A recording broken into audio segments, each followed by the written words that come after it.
Morning, everyone.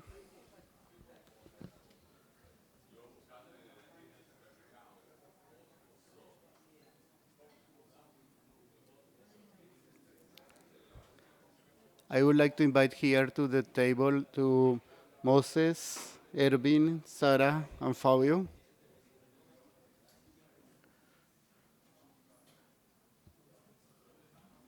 Fabio, you have your tag? Sí.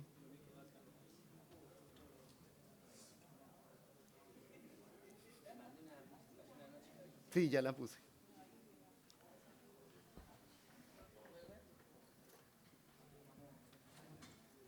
Ervin, Sarah.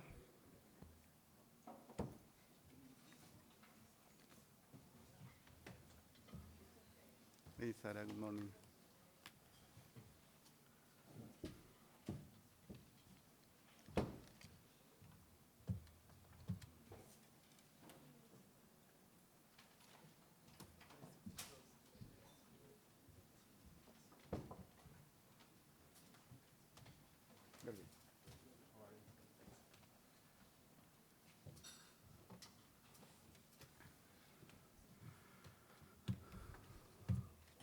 Okay, everyone, welcome to this second day of the workshop.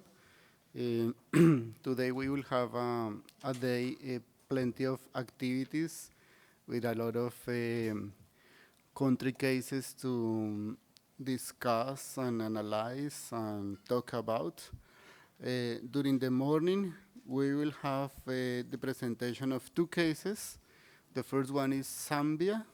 Zambia discussion will be chaired by Moses Chibole, and then we will have the presentation by Ervin Prifty and Sarah Ahmed Nesbit, and Fabio Veras will have the role of the discussant of the session. Then in the second part of the morning, we will have the case of Ethiopia. Um, in this case, we will have Sidinian, Dereye Kebede, Carolina Trivelli, Ervin Prifty again, and Ben Davis as the discussant. And by the end of the morning, we will have a case discussion of the three countries that we have analyzed so far, that are Lesotho, Zambia, and Ethiopia. We wanted to include the four cases of Africa, but the other case of Africa, Mali, will be at the end of the end of the afternoon. So in order to motivate some discussion, we will end up the morning with the discussion of these three cases. Again, as you already know, Moses will have about 5 minutes to introduce the case of the Zambia study, and Ervin and Sarah will have 20 minutes, and then Fabio will have like about 10 minutes, so we can have like 15 minutes at the end of the presentation to have some open discussion. Moses will be in charge of the time and on the mm, performance of the session. So thank you so much to the presenters, and I will give you with the presentation for today. Connect with this, you go forward, and with this, you go back. Okay? Let me put this here.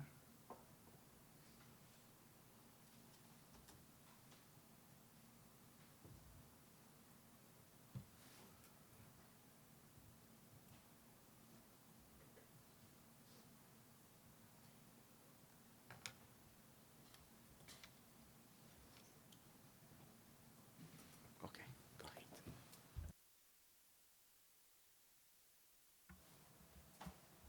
All right, good morning, everybody. Welcome to this session. This session is on Zambia. So for this session, I'll provide a brief introduction on Zambia, and then I'll hand over to my colleagues, Erwin, to make a presentation on the impact evaluation, the quantitative impact evaluation on the homegrown school feeding and KASU, then followed by Zahra, who will make another presentation on the qualitative impact evaluation of the homegrown school feeding and KASU. Then we'll bring on board Fabio to help us discuss the two presentations, and then if we have some time, open up the floor to discussions. I will not get into much of the details around the two programs, but I'll just give you a bit of background.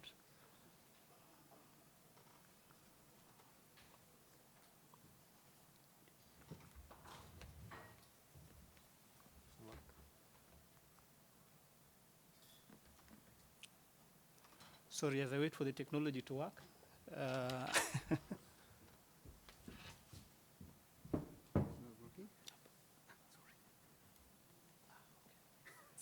Good, so I'll just give some brief background on Zambia. I think the presenters who will be presenting on the studies will provide more details on the two programs. I'll just give a brief preview of the two programs. So essentially, Zambia has a population of about 15 million. So compared to the program we looked at yesterday, it's quite significant. Mining is the main economic activity.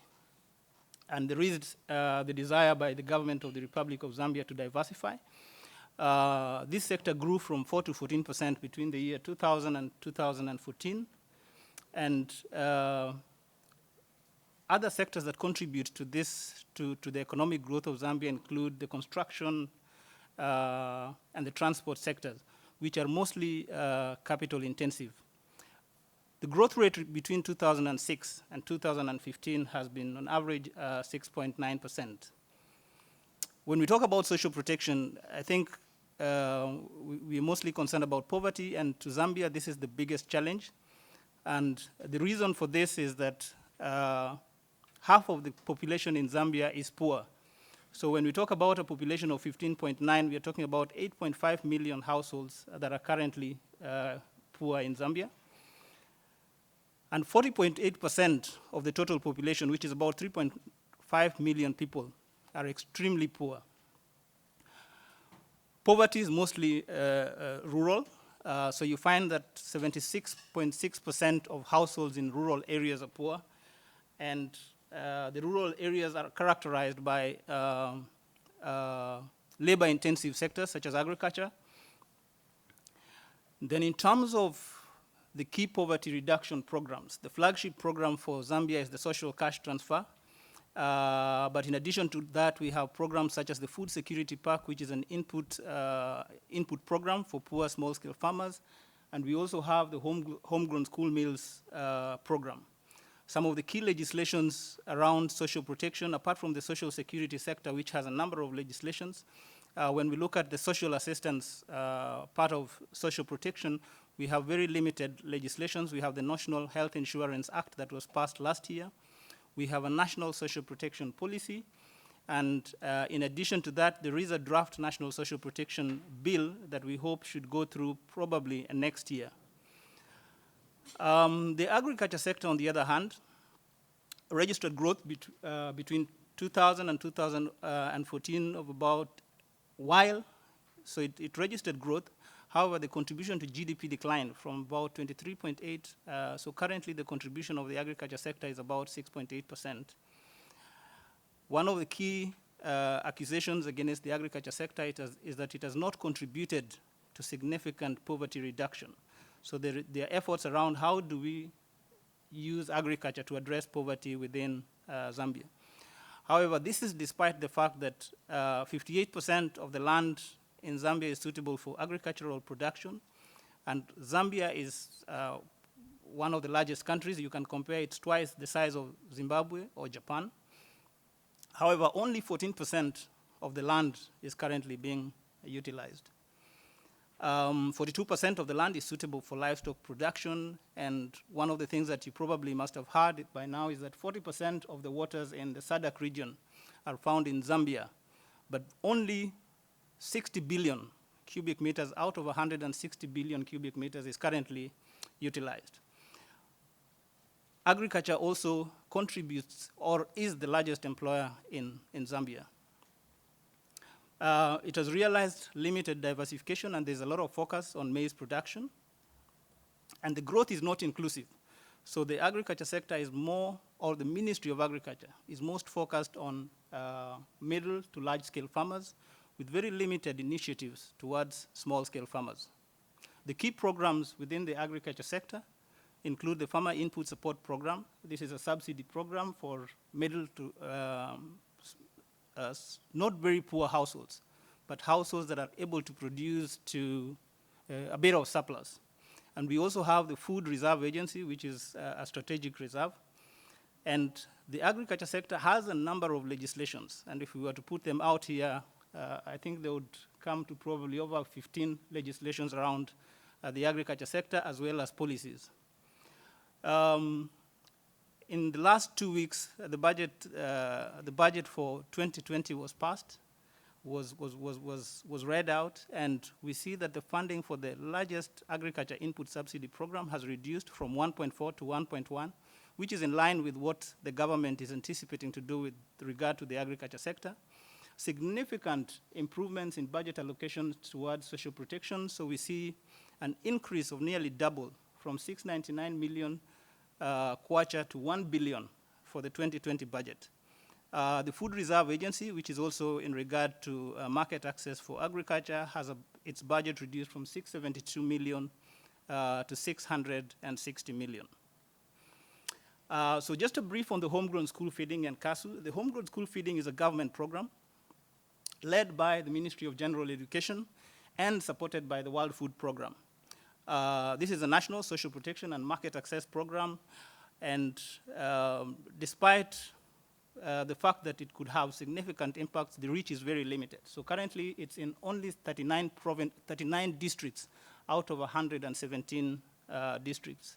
The maize for this program is procured by the government of the Republic of Zambia, while the pulses and oil were previously procured by WFP. And the reason I say why is that WFP is currently changing its strategy towards the homegrown school meals. And this is in regard to the fact that they are moving more to providing technical support as opposed to supporting the procurement of the pulses and oil.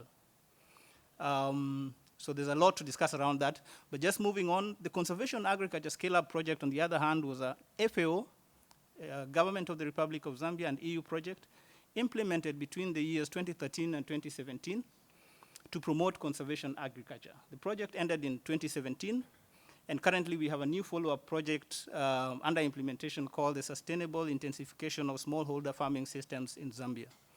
I think this is the brief I wanted to provide, and therefore I will now hand over to Erwin. Erwin will take us through, provide us with a bit more meat around these two programs, as well as give us what were the results around the quantitative impacts of these two programs. Erwin. Thank you, Moses.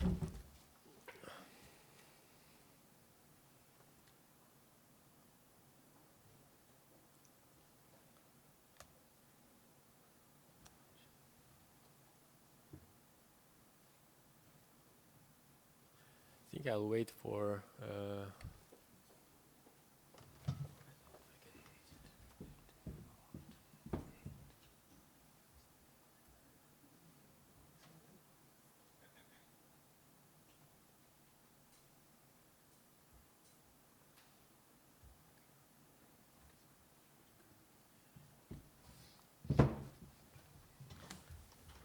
So this is a presentation about the findings of the impact evaluation of Zambia's homegrown school feeding program and the conservation agriculture scale-up project. 2 words about the two programs. The objective of the homegrown school feeding program is to increase school attendance, educational achievement, food security of children involved, and also stimulating farm production at the same time. So the homegrown school feeding is one program, but it has 2 components. One is the school meals, and the other one is the market access that is granted to the smallholders that contribute to the program. The school meals consist in providing 1 meal per day to children in pre-primary and primary schools, in public and community schools. And the coverage currently of the school meals is 38 districts, which translates into almost 1 million children. Now, the market access consists in local purchases through WFP's P4P platform. The P4P stands for Purchase for Progress. The P4P promotes development of agricultural markets in order to give farmers a chance to sell at a fair price and to increase their income. In the case of Zambia, the commodities that are purchased through the P4P are beans and peas. there are 23 districts that are covered by the program, and in each district there are some hundreds of farmers that contribute by selling their crops to WFP. Now, the meals are targeted at each district based on some economic and food security indicators, such as dropout rate, extreme poverty rate, and food insecurity. Now, a very important role in the homegrown school feeding is played by aggregators that can be either agri-dealers or cooperatives. The smallholders can either sell their crops to the local agri-dealer or to the cooperative that they are members of. This impact evaluation was focused only on those districts where the homegrown school feeding was aggregating through cooperatives, because in this way it's easier to track the extra demand that comes from the homegrown school feeding to the smallholder, to the single smallholder. Now, the Conservation Agriculture Scale-Up project, this is aimed at stimulating the uptake of conservation agriculture techniques in order to increase productivity, production, food security, and also stimulate income generation. Now, how does the CASU achieve this? Basically by providing farmers with training on conservation agriculture techniques, and also input vouchers for the lead farmers.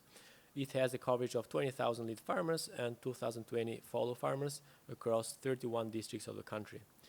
The way the CASU works is that first the program implementers train the lead farmers, and the lead farmers then roll back the training towards to follower farmers in demonstration plots. In terms of eligibility criteria, the lead farmers are required to have at least 1 hectare of land, while the follower farmers are required to have at least half a hectare of land. Now, this is the geographic coverage of the programs at the district level. So the blue districts are those that are covered by CASU only. The yellow ones are those that are covered by homegrown school feeding, and the green ones are the districts where there is overlap between the two programs, while the gray districts do not benefit by any of these two programs.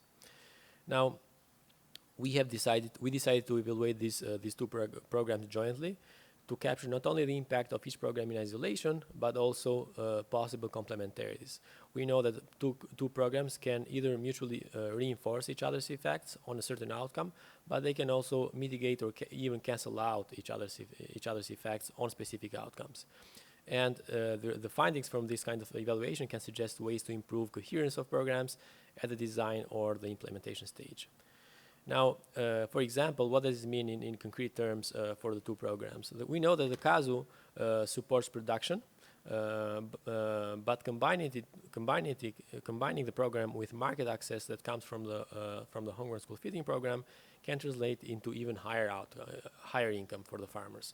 While for the homegrown school feeding, which provides market access to farmers, these can lead to higher revenues and higher income at the end, but it is unclear whether this higher income can translate into improvements of other aspects of household welfare, such as food security or education.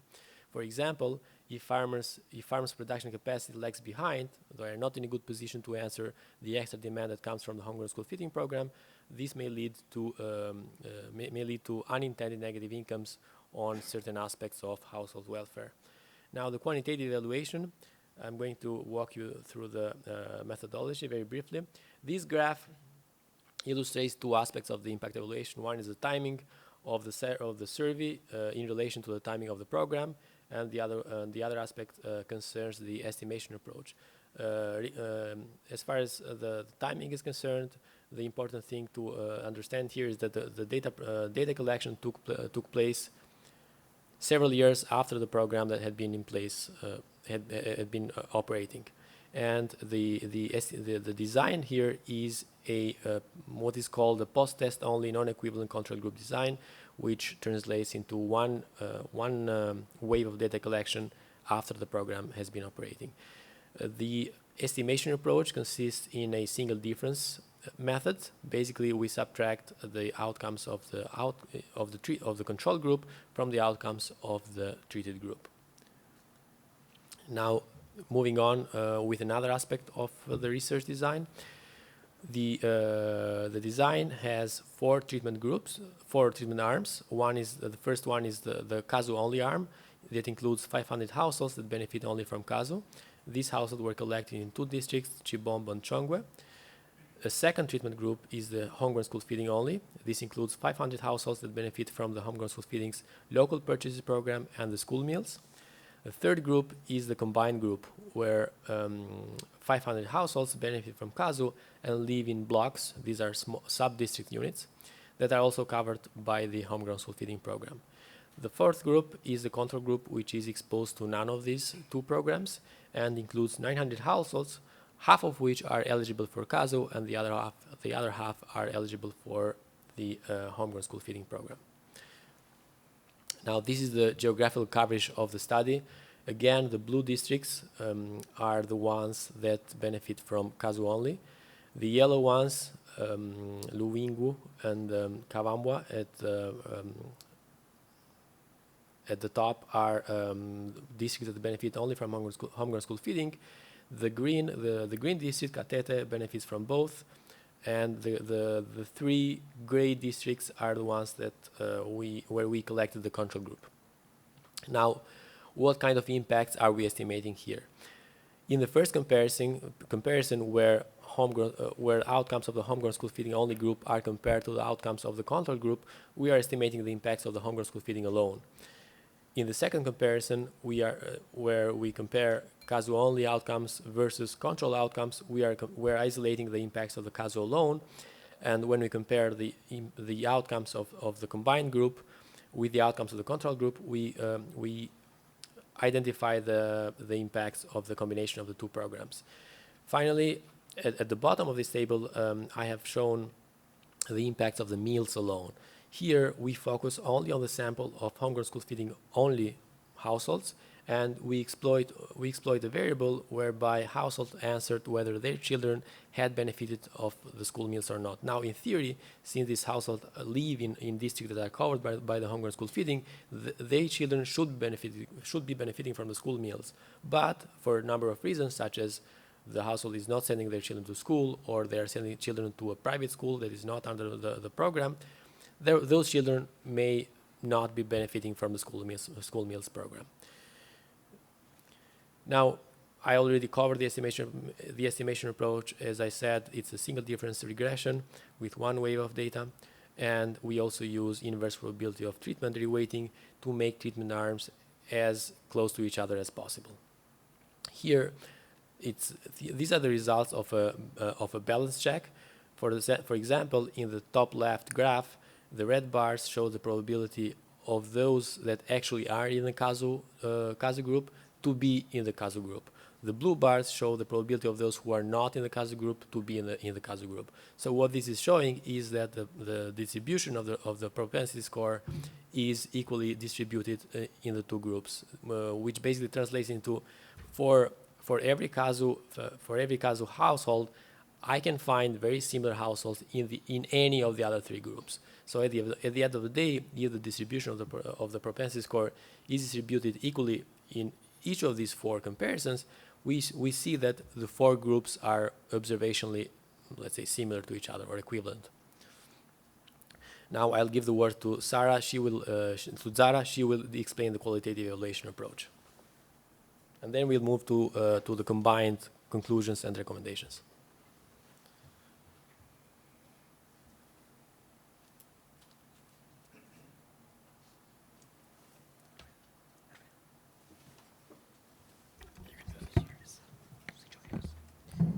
Morning, everyone. I clearly don't know how to use these devices. So as we're presenting our findings together, we thought we would go through the qualitative methodology and just give briefly why it is that the importance of the qualitative aspect of this study. I also just want to give one caveat that although I'm currently with UNICEF, when I did this study, I was a consultant with FAO. So I'm presenting not as UNICEF, but as a consultant for this study. So to begin, the aim of the qualitative evaluation was to contextualize the findings from the quantitative study. And the whole point was to understand how and why specific impacts transpired. So when Irvin starts to give the findings from the quantitative evaluation, the whole point was through the qualitative evaluation to begin to confirm or reconfirm certain things, why some of the findings transpired the way it did. Being qualitative, it was also interested in just going deeper to understand the hows and the whys, some of the specific rationales for why it is that farmers in the cooperatives did certain things that they did. It also aimed to look at how it is that there was the differences between the HGSF alone site and site where both HGSF and CASU programs operated. And finally, as it's a mixed methods program, the qualitative evaluation is quite integral to be able to complement and provide any deeper insights from the lessons gained from the quantitative study. I'm going to give a number of caveats based on some of what Irvin also said. So this quantitative evaluation had three research areas, three focuses. The first was to understand changes in farming practices and income generation. The second was to understand any changes whatsoever in nutrition and nutritional practices. And the third was to get a sense of the program operations and implementation. So first of all, one of the differences between this qualitative evaluation and the quantitative evaluation is we did not look at the educational attainment. So that's one aspect where it differed. The second changes will be in the methodology itself. So yesterday in the Lesotho presentation, some of the qualitative methods was presented. So in interest of time and to not replicate it, I won't touch on that. Where I will touch upon is the slight differences between the Lesotho study and this Zambia case study. The first was that this study focused on two communities, whereas usually in the qualitative methodology the FAO uses, it focuses on three communities. So the first caveat between the Lesotho study and the quantitative study is we didn't include a control group in this qualitative research. So second, we focused only on, so I'm just going to go back a bit to Irvin's slide. So whereas the quantitative evaluation looked at those different sites, we focused only on the HGSF only site and Luingo, so the one in the yellow one in the northern part of Zambia, and Katete, the HGSF and CASU group only. So we did not look at the CASU only groups in blue or the control groups in gray. Where am I? The main methods we used for this study were focus group discussions, key informant interviews, and to some extent in-depth household case studies. So within Luingu, the HGSF only site, and Katete, where both programs were, we spoke to community leaders, cooperatives that were engaged in the program, particularly the chairpersons of the cooperatives. We also spoke to program implementers in the districts to get a broader sense of how the programs operated. And we also conducted interviews at a national level with the Ministry of Education, with program implementers of HGSF and CASU, to be able to get a broader sense of how the program was implemented. So that's just to give a brief insight into the qualitative research. And in presenting the findings, the first one we will do is to just give a broader overview of the implementation processes. So what we found out is overall HGSF, and particularly the market access component of HGSF, so the P4P program, it does achieve its outcome of providing market access to the farmers, particularly for beans and the cowpeas. I should give a clarity that in the HGSF only site, we found that it was beans in particular the farmers were, or the cooperatives were providing. And in the Katete, which is the site where both of the programs are, cowpeas were being provided. However, through the qualitative research, the findings enabled us to get into a bit more of the details of how it is that the programs itself operated. So and we did find a number of challenges in the implementation of the homegrown school feeding program, particularly the market access component. First is there were challenges around timings. So the way in which the program operates is that cooperatives and the chairpersons come together with WFP to decide the quantities of the pulses they will provide to the schools, when it is that these pulses will be collected, and the process of transferring them to sheds. I should add that there is a selection process for deciding which cooperatives will engage in the program. So in Luingu, the HGSF-only site, there were 6 cooperatives that were selected to be part of the program, whereas in Katete, there were 13 cooperatives that were selected. What we did find in this qualitative study, though, was that there were also challenges within meeting the procurement demands of the program in terms of the qualities of pulses that were to be provided, the quantity, and also the characteristics of the quality. I should also add, as another caveat that I didn't mention at the beginning, was this qualitative study took place earlier in this year, so between April and May of 2019.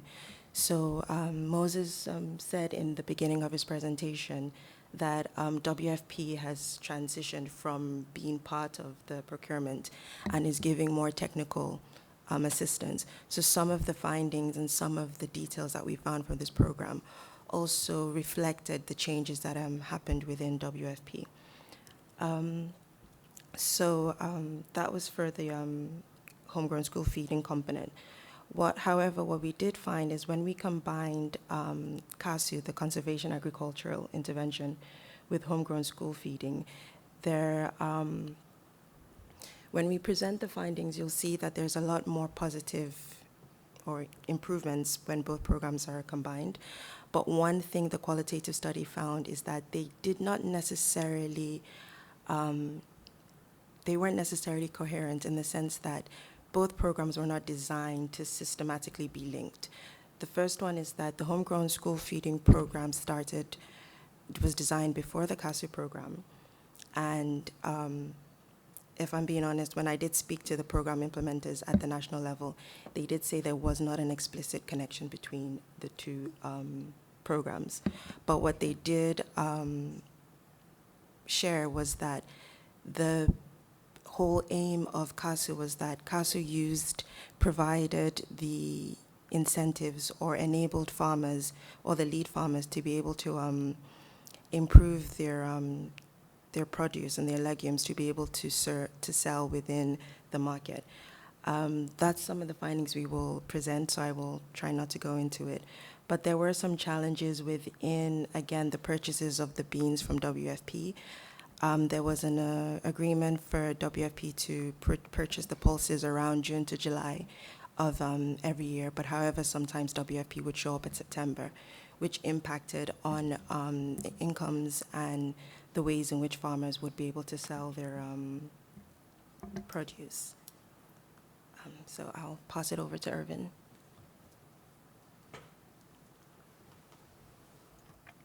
So the quantitative findings show that the CASU increased the share of growers of maize and of peas while reducing the share of growers of beans and sorghum.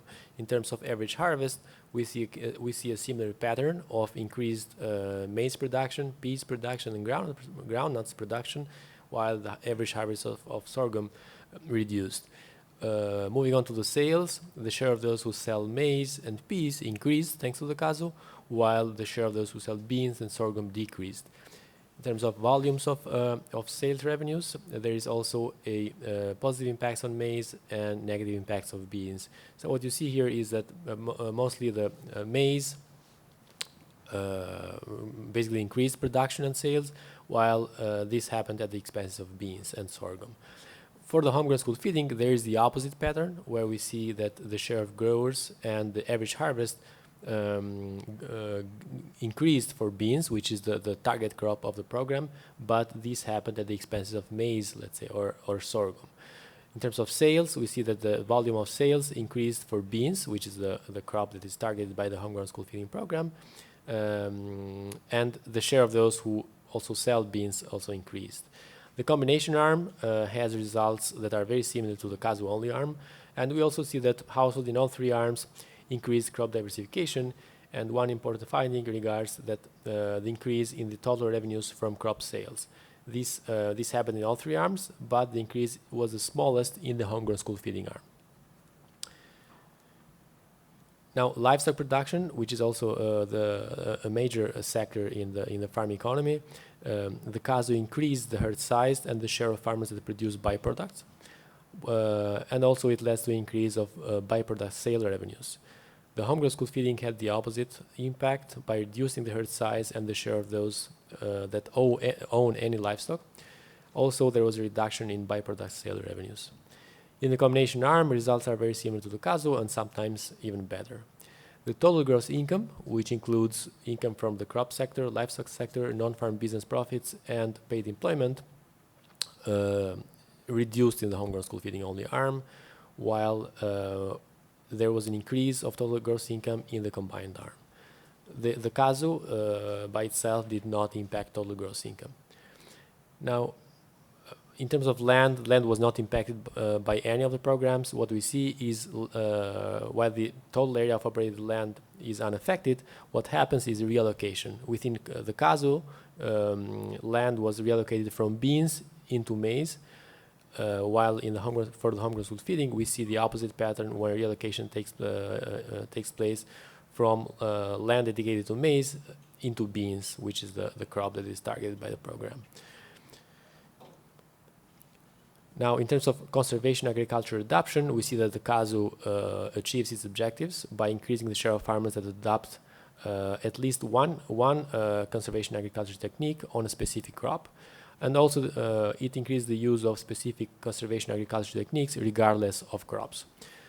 The homegrown school feeding also had some impacts in terms of conservation agriculture adoption, because these things have been around even before the CASU was implemented.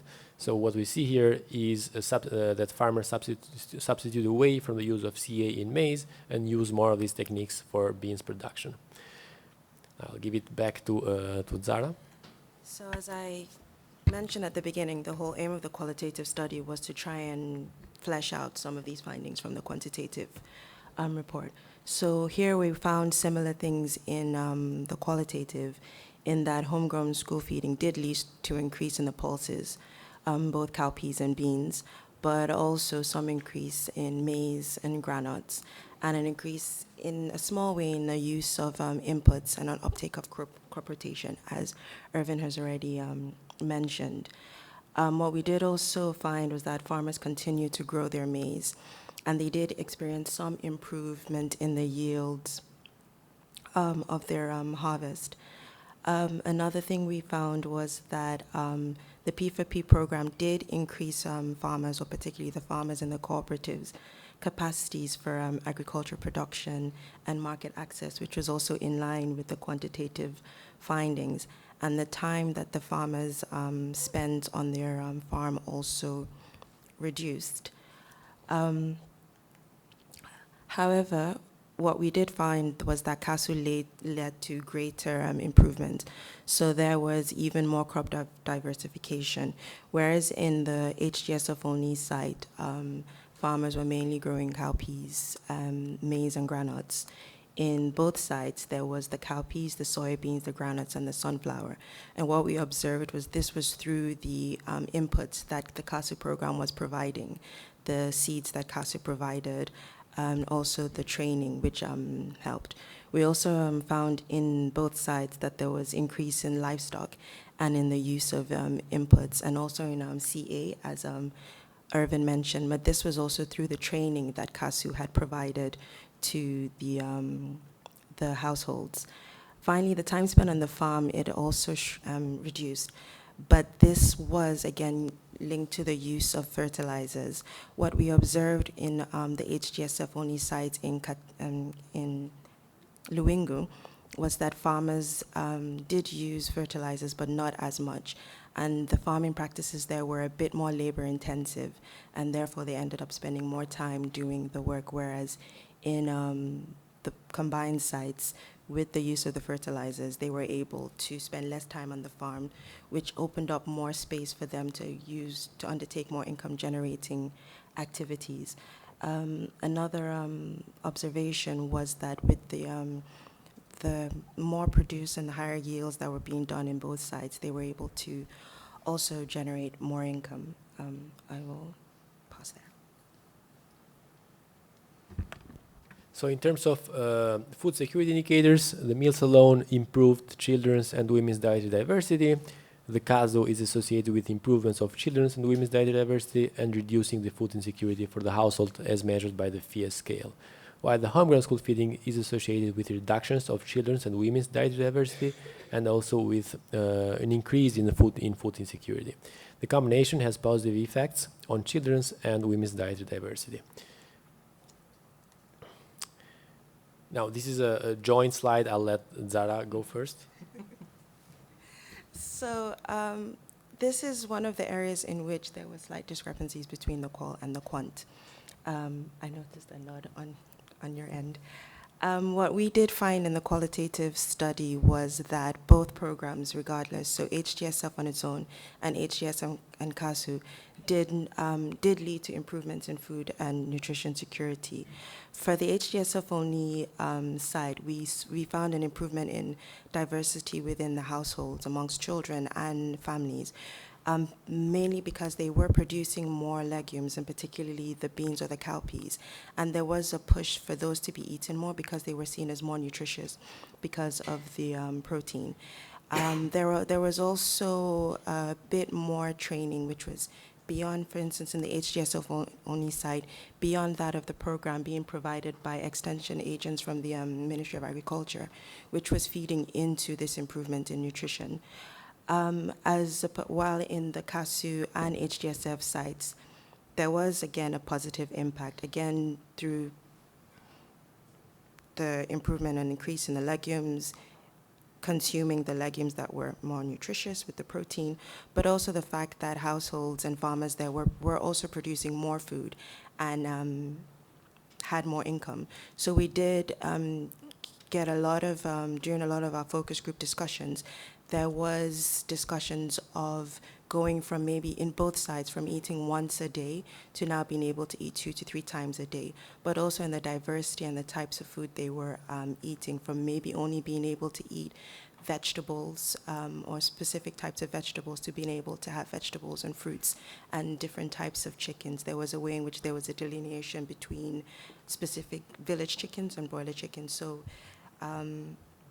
one of the that's one of the discrepancies, which I will I'll stop there. So it may look like like there's a discrepancy between the quant and the qual findings, but there is none, because what looks like a misalignment, it is due to different ways that the changes are measured in the qual and in the quant study. The quant study measures the change with regard to a counterfactual situation, which is what would have happened if the WFE platform hadn't been there purchasing the crops.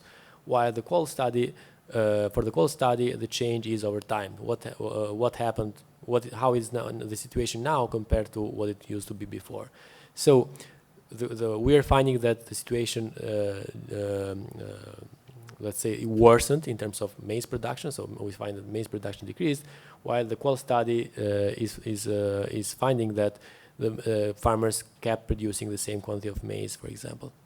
So the apparent misalignment is due to different ways we measure change, and although the homegrown school feeding might have not led to a worsening over time of farm production and food security, for example, the program may be underperforming compared to a situation with an alternative market arrangement where the WFP is not there and farmers keep producing and selling maize instead of moving into beans and peas, which is the stimulus that comes from the homegrown school feeding program. Now let's move on to the findings on schooling indicators. We find that meals per se have a positive impact on schooling outcomes by reducing the dropout rate and increasing the attendance rate. The the home grown school feeding does not have significant impacts on the main schooling indicators, while the CASU also does not affect these indicators, but it is not supposed to. Actually, it's a good thing that the CASU is not affecting schooling. The combination seems to have detrimental effects on most schooling indicators by decreasing attendance rate, decreasing the number of days attended, and the passing rate from one year to the next. The education expenses are unaffected by the CASU, but they reduce in the home grown school feeding only arm. Now, in this slide, we have a discussion of what might have happened in the home grown school feeding only. So we see that the home grown school feeding meets its narrowly defined objective of increasing legume production and sales, but falls short of improving food security and schooling indicators. Despite the rise in crop sale revenues, total gross income reduces for this group, and that also leads to reduced food and educational spending. We see that farmers reallocate the crop portfolio, mostly from maize and into beans, and also the resources necessary to produce the beans. What happens is that the foregone revenues from moving away from other crops, such as maize and livestock production, are not fully compensated from the increase in beans revenues and production. Actually, the price of maize in the control areas was statistically higher than the one in home grown school feeding areas by a factor of 2, according to the survey data. While the Central Statistical Office of Zambia confirms this because in the period when the study was conducted, there was higher inflation in the control areas relative to the home grown school feeding areas. So if the price of maize was higher when farmers kept selling maize because WFP wasn't there to buy beans, revenues there and total gross income might have been higher for this reason. So what explains this kind of behavior? Farmers may be prioritizing safer but lower income from P4P beans purchases, although maize also has a safe market through the Food Reserve Agency in the country. But P4P sets prices in advance, while the FRA sets prices after harvest. So P4P is kind of safer, let's say. We also see that land use did not increase. So in order to increase beans production, farmers had to reallocate land and labor, but the price ratio between beans and maize is clearly not high enough to compensate the yield ratio between beans and maize. If I'm going to reduce the area of where I'm growing maize and start growing beans instead, then there is a reduction in yield, let's say by a factor of 4. In order to keep my revenues constant, then the price of the new crop with a lower yield has to be at least 4 times as higher compared to the price of the old crop, which may be not taking place. So the recommendations here is either to increase productivity of the new crop, meaning of beans, or to increase its price. In order to increase productivity, there might be need for productive support in seeds or fertilizers, which can be achieved by linking the home grown school feeding with productive support programs, or by pursuing more systematically coordination and coherence with programs such as the CASU that was taking place in the 5 years that we covered here. Then the other way to increase revenues is to offer higher purchasing price through the program. Now for the combined arm, we see that the impacts of combining the programs on farm production lie often in between the CASU and the home grown school feeding program, and sometimes they are even better than the 2 programs taken in isolation. However, the negative impacts of the home grown school feeding are sometimes also mitigated. Now, but the combination is unable to turn the home grown school feeding negative impacts on food security indicators into positive, and on top of it, it adds some negative impacts on schooling. We have hypothesized three channels. One channel could be time allocation, but we don't find evidence of a greater work involvement of children in work activities, which may explain why we see these negative impacts of the combined arm on schooling. Total gross income also increases, and there is no evidence of reduced spending on schooling. A last channel may concern the intra-household bargaining power. we know that when women have more power on income and how income is spent, it is more likely that this income is spent on children for feeding purposes and schooling. Now, we also, part of the study was also a microsimulation analysis, which analyzes what happens if both programs were brought to scale at a national level. So the microsimulation analysis, which was conducted by Mari Kangasniemi, who is in the room, explores the impacts of the programs on nationwide poverty and extreme poverty rates. And it also calculates the impacts of nationwide school feeding on attendance rate and consumption.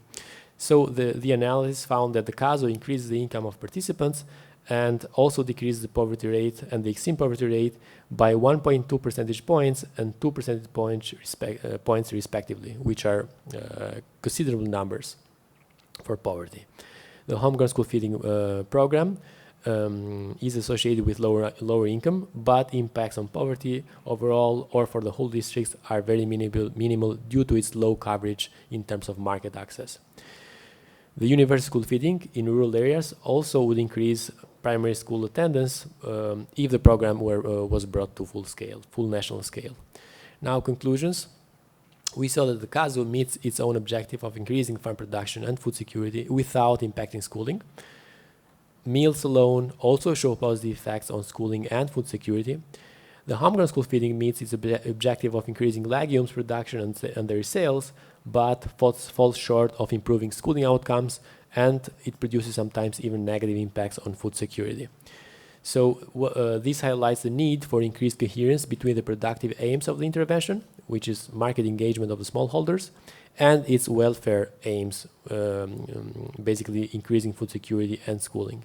So what this leads us to say is that creating a market for smallholders is clearly not sufficient, and that further support through livelihood or social protection programs may be necessary to allow them to participate in the market without having to sacrifice household welfare in terms of food security or schooling.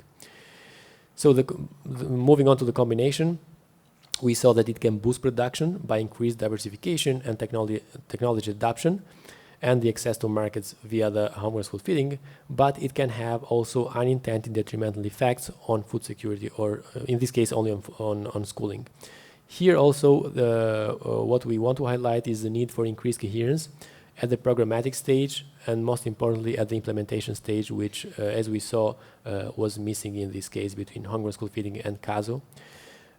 We see that coherence is not automatic and is not achieved simply by having the two programs overlap in a specific district or geographical area, but it requires intention and specific coordination between the program implementers. So in this case, there was not a deliberate link at the implementation stage, which led to a missed opportunity for these two programs to do more in terms of increasing income. So from a theoretical point of view, we know that production and consumption decisions are not separable at the household level, and for this exact reason also the programs, the social programs and productive support programs should not operate in silos, but should be coordinated among each other. Farmers may face constraints that limit their productive capacity and their ability to answer to the extra demand that comes from the productive support program without having to sacrifice welfare aspects of the household. So the issue is, how can we continue to support income generating activities for this household without them having to sacrifice welfare? We saw that insufficient coordination in the case of the homegrown school feeding and the CASO can lead to conflicting impacts on specific outcomes such as food security and schooling indicators. And what the general conclusion is that these complementarities should be pursued more systematically in the future. Thank you. Thank you very much. All right. In the interest of time, thank you, Erwin and Zahra. I'll hand over to Fabio to help us to discuss this by telling us whether we are on the right track or not. Fabio. Okay, thank you. So good morning.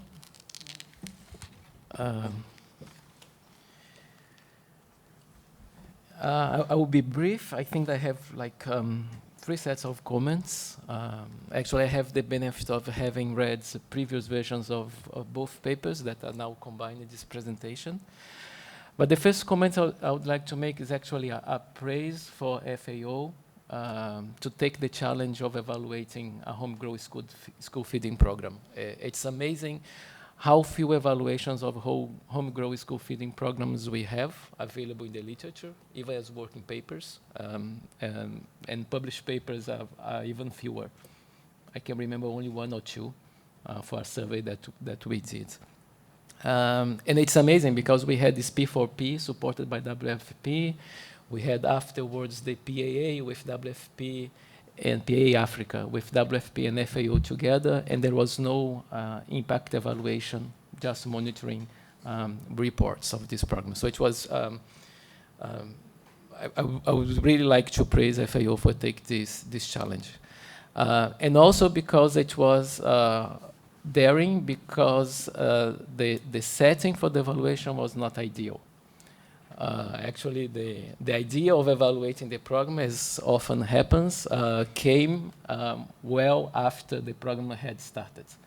So basically, we are in a situation in which we don't have any baseline. There was no way to do a randomized controlled trial. And more than that, it's a setting which is very complex because you have like the food security aspect of the intervention, but also looking at the impact on the production of the smallholder farmers that would benefit from these extra or these institutional demands for the produce. And on top of that, you also have the interventions that are meant to support these farmers to comply with these extra demands. That was not well articulated before the program. It was just a case of overlapping, even though there was this intention at the macro policy. When it came to the ministerial level, that intention did not translate in a coherent approach and a coherent way of identifying the cooperatives and the smallholder farmers that would get the extra demand, but also the support from the CASU for the conservation agricultural intervention. That lack of articulation had implications for the sampling design and for the design of the evaluation. So one of the biggest challenges for the quantity analysis is basically that they have different sampling frames to get those who benefit from the CASU, from the conservation agricultural intervention, and those who benefit from the home-grown school feeding. Sometimes the cooperatives didn't have the list of the farmers that actually sold their produce for the home-grown school feeding program, but overall to the cooperative, so it was not possible to identify these households. And then here we have a big discussion on how mixed methods should be implemented, because actually the mixed method was not thought to be implemented at the same time of the quantity. So it came afterwards. So it's not really mixed methods. It was just the quality intervention, the quality evaluation being called upon to say something after the quantity results gave some weird results. So the idea here was like, oh, we are going to do some qualitative analysis to try to explain this black box that gave these weird or nasty results in terms of the food security of households, especially where the home-grown school feeding program was implemented. And here it's weird to bring together the results, because the last slides of the conclusion, actually you don't need the quality analysis. It was basically based just on the quantity. So the quality analysis actually, when it brings another counterfactual, because it's looking at the subjective evaluation of what happens after the program, before and after, without a control group. Whereas the quantity suffers from the fact there is no baseline, so I'm just looking at the ex-post effect without knowing whether this ex-post effect is biased or contaminated by ex-ante difference that we have between the treatment and the control groups. So we have two different counterfactuals, so we are comparing two different things. So actually, you can pick the result. in the case of the home grow school feeding program. So you can have like these more negative conclusions that comes from the quantity study in terms of jeopardizing the food security of the households, or you can have these very nice conclusions that come out of the quality analysis, say, no, it was actually good. The households became actually more food secure thanks to the home grow school feeding program. So we actually have a puzzle here that's not easy to reconcile. And that boils down to the fact that it was not a perfect design because all the challenges that they had before. So perhaps if the mixed method had come together with the quantity in the very beginning, despite all the challenges that you had before, that could be better integrated and help actually to analyze these weird results of the home grow school feeding program together. Just a comment that actually I had shared with Evan before is the issue of the control group in the quantity study. I do think that the report could explore a little bit more the heterogeneity, and I would like to use the example of Lesotho that was presented yesterday. I'm not sure whether this result was presented, but one of the heterogeneity aspects that they looked at the evaluation was actually the agroecological zones. And one of the not so good results that they found for the whole sample, when they got the heterogeneity results for the regions in which the springs were supposed to have better impacts, they did find better impacts in terms of income. If I'm right on this, right? So I think it's the same thing in the case of the CASU and the home grow school feed program. Perhaps you could actually try to, if you have the map again of the control groups, one of the things that you could try to do is actually to have the homegrown. It's good.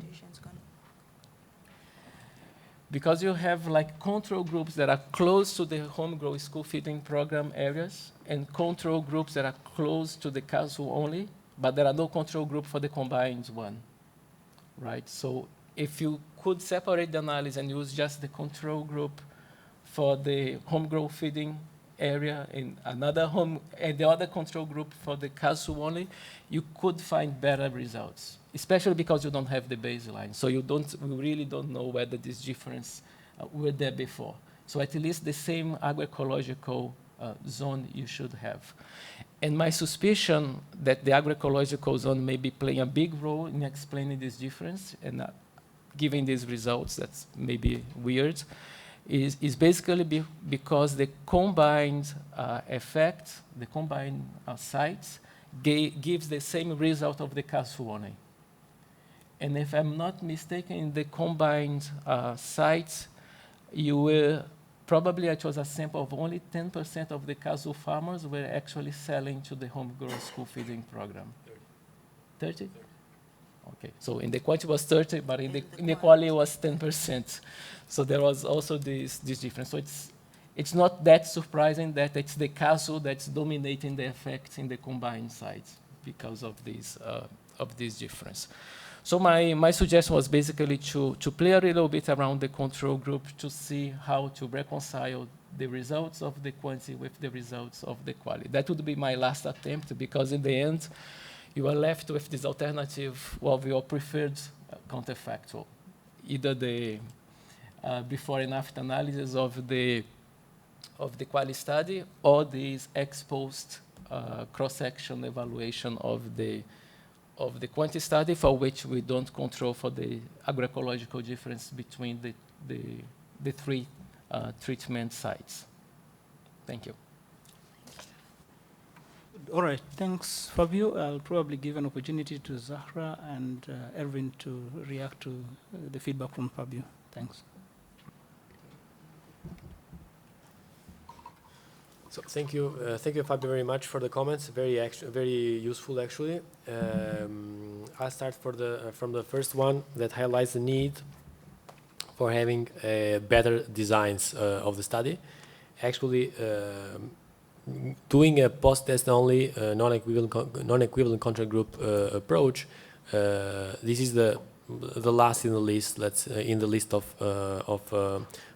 study designs, but it's a completely legit one, but it has a lot of shortcomings in terms of interpretation of results, and this highlights the need to have impact evaluations built into the program from the start, and the evaluators should be called in since the beginning and before the program starts implementing. Not having randomization is something that one can live with, but not having a baseline is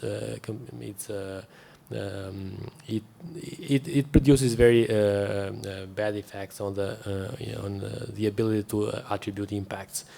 So this is one lesson learned, I think, from all these impact evaluations. On the qual-quant comparison, I think the qual does bring in a lot of very useful insights on why we are seeing the impact that we're seeing, especially when the qual findings say that there were basically sometimes either the WFP turned down the produce because it did not meet the expectation, the contract specifications, or the cooperatives themselves defaulted on meeting the required quantities by WFP. And what does it tell us? It tells us that farmers may have been stimulated to move into beans, but then this production choice did not actually turn into revenues because of default on one side or the other. So that helps a lot explain why we're finding some negative impacts. In terms of qual-quant misalignments, as I was saying before, I think they are only apparent misalignments, and they are due to how the two different approaches look at changes. The quant for the quant, the change is is the difference between what actually happened in terms of treatment and what would have happened if the WFP platform hadn't been there and farmers hadn't been stimulated to move into beans and peas, but had kept producing maize and selling maize. We saw that prices of maize were actually higher in the control areas, and that might explain why the control areas did better without the WFP platform being there. It's very usually actually the suggestion for doing heterogeneity analysis. We will definitely try to explore some more of it, and splitting the control group based on proximity of the control district to a specific treatment group can also be a good idea. As of now, the control districts were chosen by chance, and in the balance checks analysis, we saw that after the weighting, actually the probability of treatment is very well distributed across the 4 treatment groups. But we still don't know what might be going on in terms of unobservables. So there's certainly this is good. It's certainly a good suggestion in terms of sensitivity analysis and robustness checks. I'll pass it on to Zara. I'll keep my comments brief, but thank you for the thoughtful comments and also for the detailed reading of the reports, including the qualitative one. I wanted to say on the quant, so one of the things we did, being completely aware that the qualitative study was happening much later after the quant, was as much as possible to embed the study within the sites that the quantitative happened. So we chose 2 districts, and within that we used the sampling frame, or at least the list of farmers and cooperatives that the quantitative study had, to at least as much as possible select the farmers that were interviewed for the quantitative. And we also randomly selected the blocks and the camps in which the quantitative study operated. But again, one of the things I will say is another issue is around the timing of the study when we did the qualitative study itself. So Irvin mentioned about how it is that we measure change and the different ways in which. So as much as possible, the questions we framed within the qualitative study was, first of all, to get the farmers and the cooperatives to think about the quantitative study, so when they were approached for the quantitative study. And also the questions we asked was, before and after. But we also need to realize with qualitative that it's still a subjective experience. So the cooperatives and the farmers would still potentially be speaking from the moment that they're in as much as possible. There's also the issues of the, as I think Irvin already mentioned, around when it is that WFP came. So we did find that WFP itself did stimulate the market, or the P4P process, but it was the delays in coming for the pulses and other things that affected who it is that farmers sold to. So for the most part, a lot of the traders that were also in the community would be who they would resort to selling to. So that's on. You mentioned about the 10% to 30%. So again, that was another interesting thing, because that was, the 10% was gotten when we had the interviews at the district level with different of the ministries that were working on the program. And there they said they think it's an estimate that it's about 10% of the Katsu farmers that were engaged in the program. So again, the subjective nature of qualitative studies. Thank you.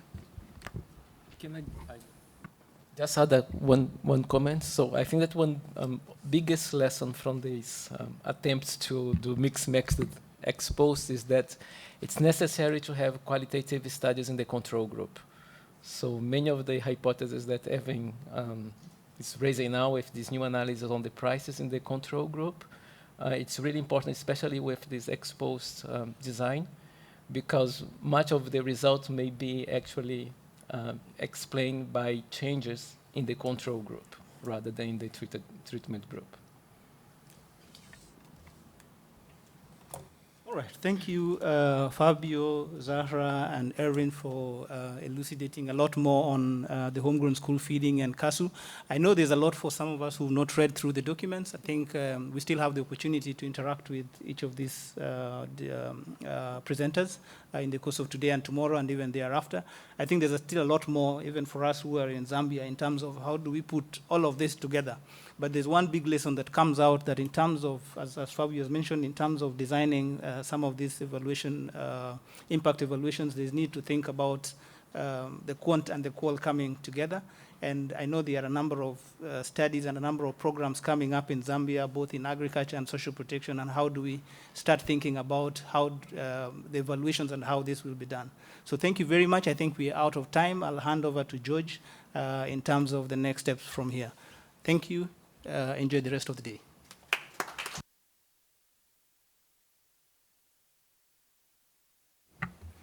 Thank you, Moses, and thank you of the presenters and Fabio for the interesting discussion on this case.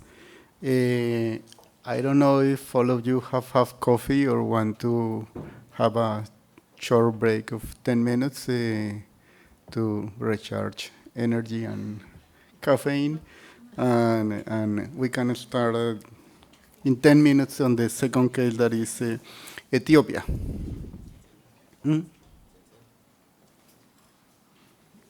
But better if we start 10:05. And I also would appreciate if CD, Dereje, Carolina, Ervina, and Ben provide me your tags to prepare the table. Thank you.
Okay, we want to invite all of you to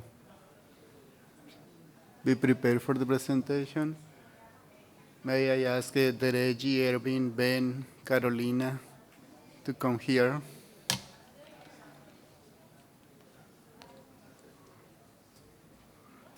This is your presentation, right? Okay. And I also have this one that is the presentation of Ervin. Okay.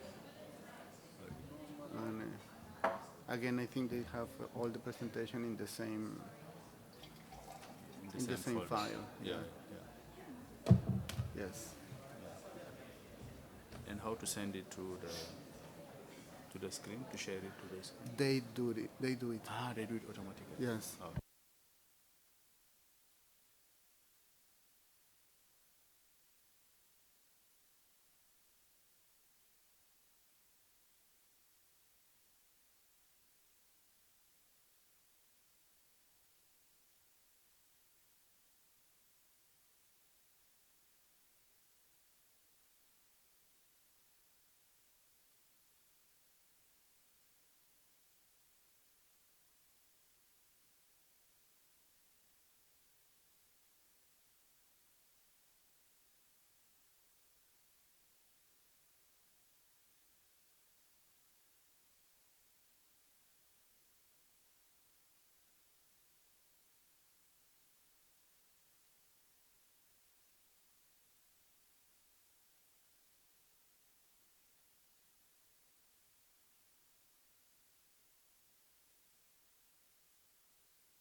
Okay, let's start with the Ethiopian case.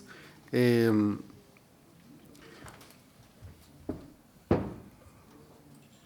we will keep the format that you already know. So CD will be the chair of the table, and now we have translation from English to Spanish active. So please be free to choose the language that you feel better with. Thank you, CD. Yeah. Thank you so much. So I'd like first to thank FAO, IFAD, and Unidades for this opportunity to share case studies from Ethiopia. So I have prepared a PowerPoint presentation just to give the background, and then after we will have two presentations from Dereje and from Erwin that will be discussed before opening the floor. So Ethiopia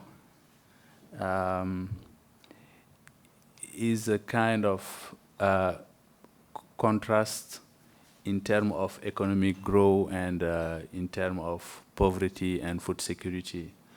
So as you see in the slide, Ethiopia is growing very fast during these last 15 years, more than 10% for some years, and the GDP per capita is increasing quickly, very fast. However, we are off track in terms of poverty reduction, end of poverty by 2030, and food insecurity and malnutrition remain very high in the country. So in terms of poverty rate, we are around 27%. Of course, poverty have been declining, is declining in the country, but it remains very, very high. In terms of food insecurity, 23% of the Ethiopians are food insecure. Ethiopia is facing a lot of challenges. So one of them is the demography. So you can take it as challenge or as a strength. Ethiopia is generating 2.5 million people every year so far. And out of these 2.5 million people every year, unluckily, you will have around 500,000 that will be part of poor household. And climate shock also is another challenge. It's now quite sure that every 2-3 years we will face severe drought that is more intensive, more and more. That's why humanitarian assistance is very key in this country. Ethiopia is one of the top 10 countries that receive humanitarian assistance. Between 2000 and 2009, Ethiopia have received 19 billion USD of humanitarian assistance. In 2007 only, it was 5% of humanitarian, international humanitarian aid, with 657 million USD. In 2014, it was also around more than 500 million USD. That is 3.3% of international humanitarian aid. And this is why the country is implementing the second largest food security social protection program in Africa with 7.9 million clients. And those clients include people who are not able, households who are not able to work, named permanent direct support, and they receive 12 months social transfer to smooth their consumption. It includes also household with able-bodied labor that can be engaged in public work, who receive 6 months during the hunger season, 6 months transfer, and also temporary direct support, which are household with pregnant and lactating women, primary caregivers of malnourished children, who can transit from public work to permanent direct support during 6 months or 1 year or 2 years. So this is the social protection program that is also linked with another component, the livelihood. The livelihood for which there is a livelihood pathway, and at the end of the livelihood pathway, it's expecting the household, the public work household, to be graduated. So you may understand that they may have challenges in terms of coordination, because this program is implemented by 2 ministries. One is the Ministry of Labor and Social Affairs, and one is the Minister of Agriculture, and with, to some extent, the Minister of Health, who is involved with as well, with different directorates. So that's why we are here, to share the institutional assessment and the impact analysis, and I would like to invite Dereje to present the institutional assessment study.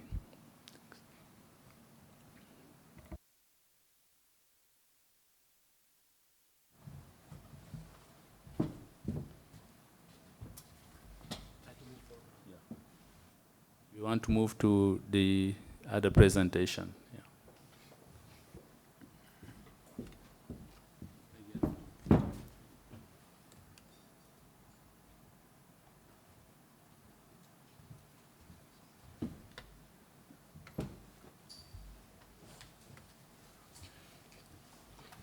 So actually, I'll start the first part that is about program description, then I'll pass it over to Dereje. So this is a presentation about the impacts and the institutional analysis of the Integrated Basic Social Services with Social Cash Transfer Pilot, or the INSCT for short. Now, 2 words about the program. To understand the INSCT pilot, we need to talk about the PSNP, the Productive Safety Net Program of Ethiopia, because the pilot was embedded into this larger program that is the PSNP4. Now, in 2005, the government of Ethiopia started the Productive Safety Net Program to address food insecurity issues. Between 2005 and 2015, the program went through 3 phases, during which the government progressively extended coverage and gradually moved from food transfers into cash transfers. As of 2015, the program was covering around 8 million people across 8 regions and 350 woredas or districts. It has national coverage, and that makes it one of the largest programs in the world and the 2nd largest in Africa. At the same time, by late 2015, the UNICEF, in cooperation with the government of Ethiopia, started the INSCT pilot, which has 2 components. One is a nutrition-sensitive agriculture module, and the second component is core responsibilities. I'm going to talk about more in detail about what these core responsibilities are in the next slide. Now, first, as I said, to understand the INSCT, we need first to understand the PSNP4. This is the targeting scheme of the PSNP4, which is subject to both geographical targeting and community-based targeting. First, the government selects the woredas, or the districts, based on food security indicators, where to implement the PSNP, and then at the community level, communities select the most food insecure households within them.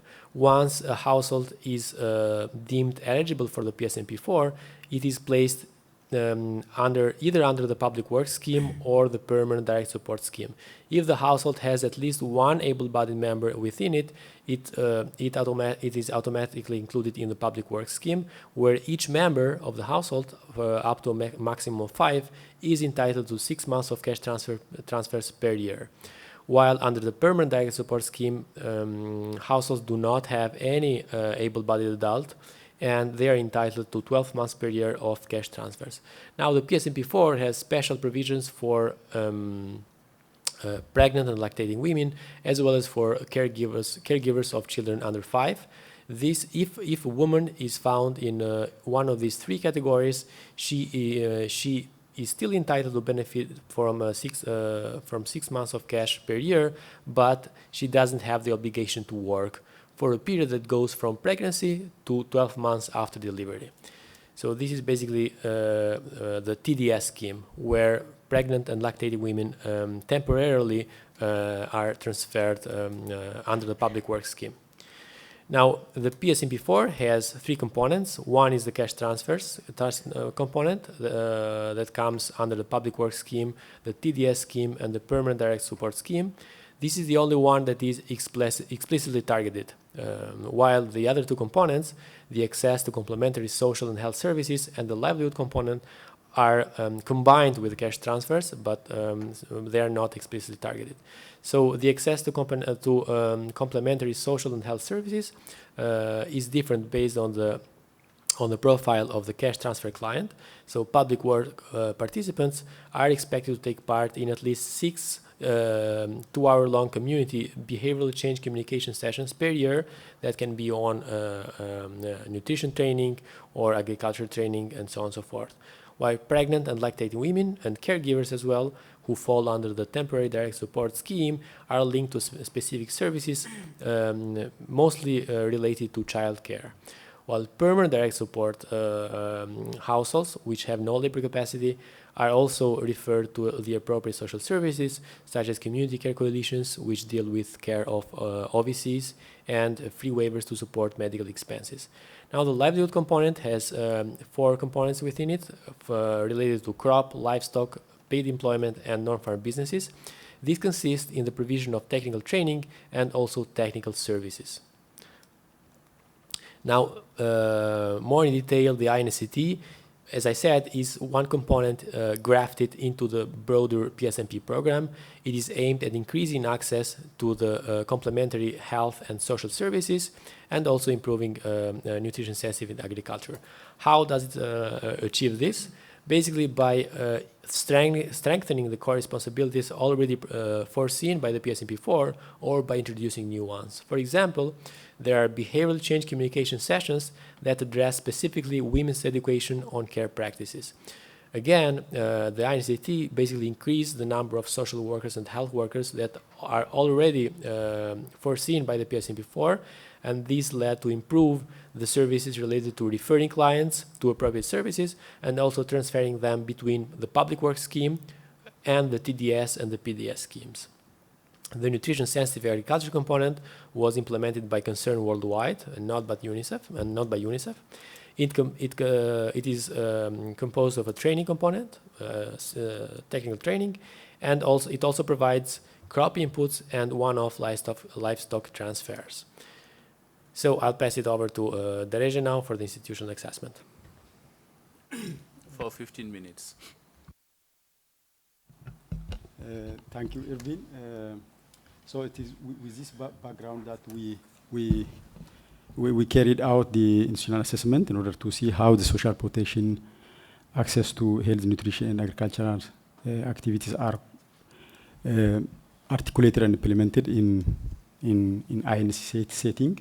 So in Ethiopia, we have a number of policy frameworks, generally conducive frameworks that will help to carry out current social protection currents with not only agriculture but also with other sectors like health and nutrition. For example, we have social protection policy, we have multi-sectoral nutrition strategy, we have growth and transformation program. One is already over and we are in the second phase of it. We have also food security and the PSNP programs.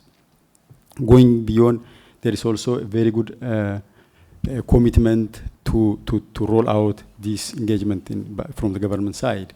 So looking into the program we were assessing, it fits into the fourth typology of the articulation, which because number of organizations were involved. MOLSA is there. There are also others. There are also articulation between different institutions. Ministry of Agriculture is there. Ministry of Health is there. Ministry of Labor and Social Affairs are also there. In terms of the approach, the study was conducted in two waradas, two provinces.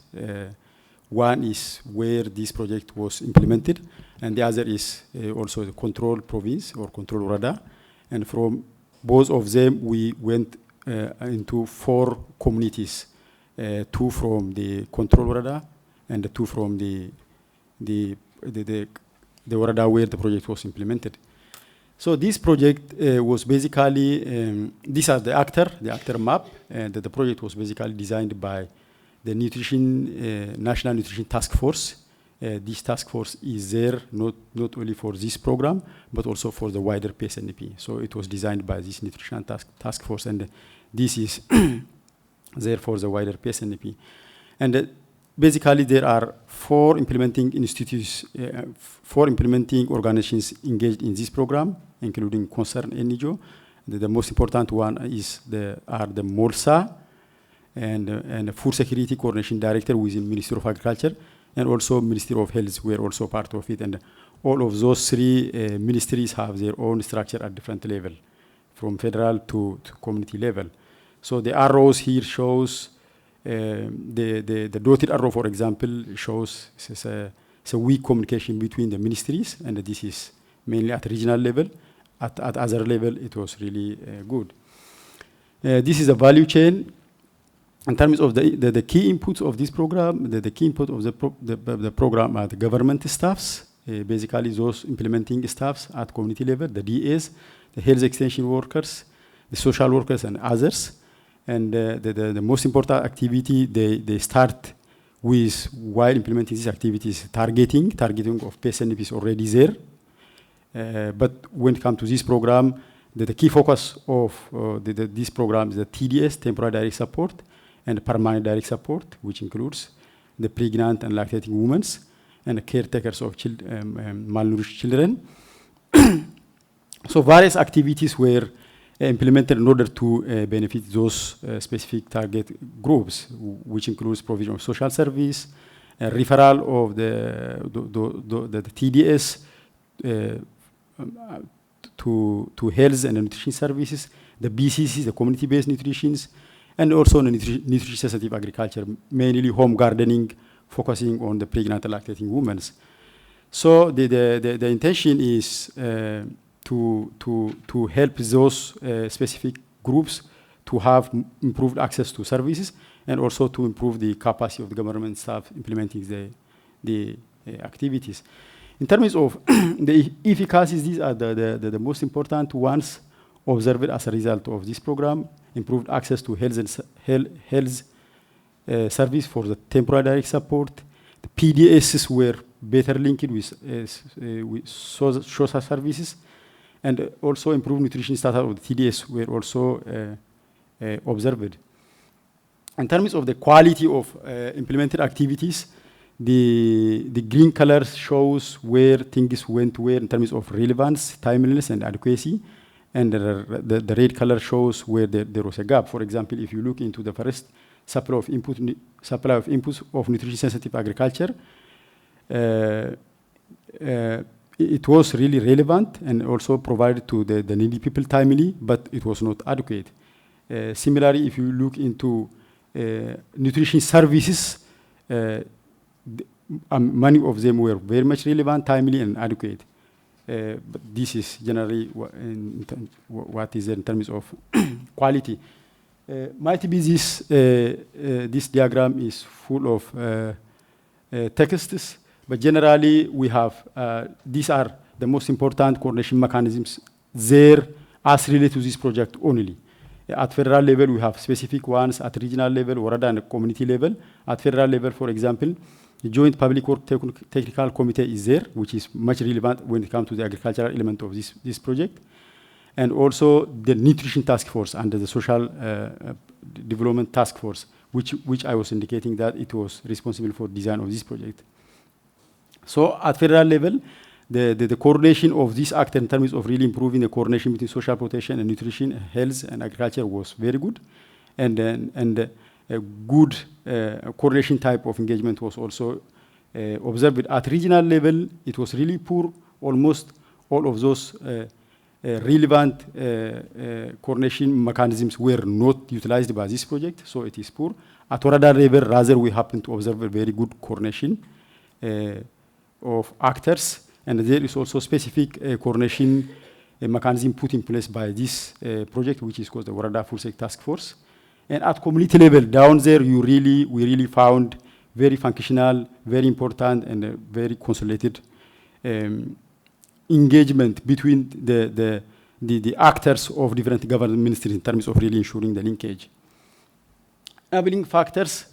Earlier, I said we have a policy, strategies, and programs in support of the coherence, and there is also a very good political support from the government. And the PSNP is already there for the last 15 years, and the fourth phase goes to 2020. So it has really a very good institutional arrangement by itself. And some actors like the Ministry of Agriculture, Ministry of Health, and MOLSA have very good structure. And also MOLSA, though it is new, now has put in place a number of relevant manuals in order to ensure the integration. Barriers, MOLSA is there, but it's trapped because of wrong perceptions. In Ethiopia, it is mainly associated with pension paying for the old age people, and that doesn't really received by others as a key actors in social protection. So giving low attention even in government budget allocation. And there are also some key elements missed from this project, which includes the coordination mechanism, for example, which I also indicated, the Public Work Technical Committee, the food security tactical coordination mechanisms at different levels were not much utilized by the INCT program. And IGA, income generating activity, was really a missing. It's a very good opportunity. It was there in PSNP, but missed from this program. The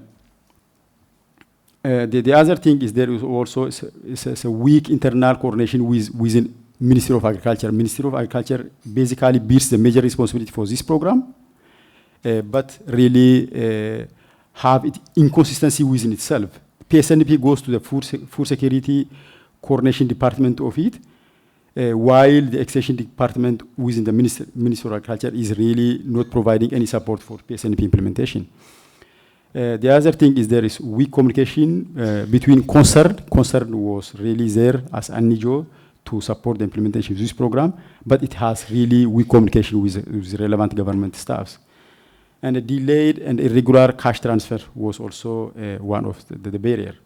So now we are really talking in terms of the pilot project, which is already over, but now being piloted by the government, for example, in 6 waradas, and a piece of it is element like having social workers in all of the where PSNP is implemented in Ethiopia is also being recruited and started working in all of the 306 waradas where PSNP is implemented in Ethiopia.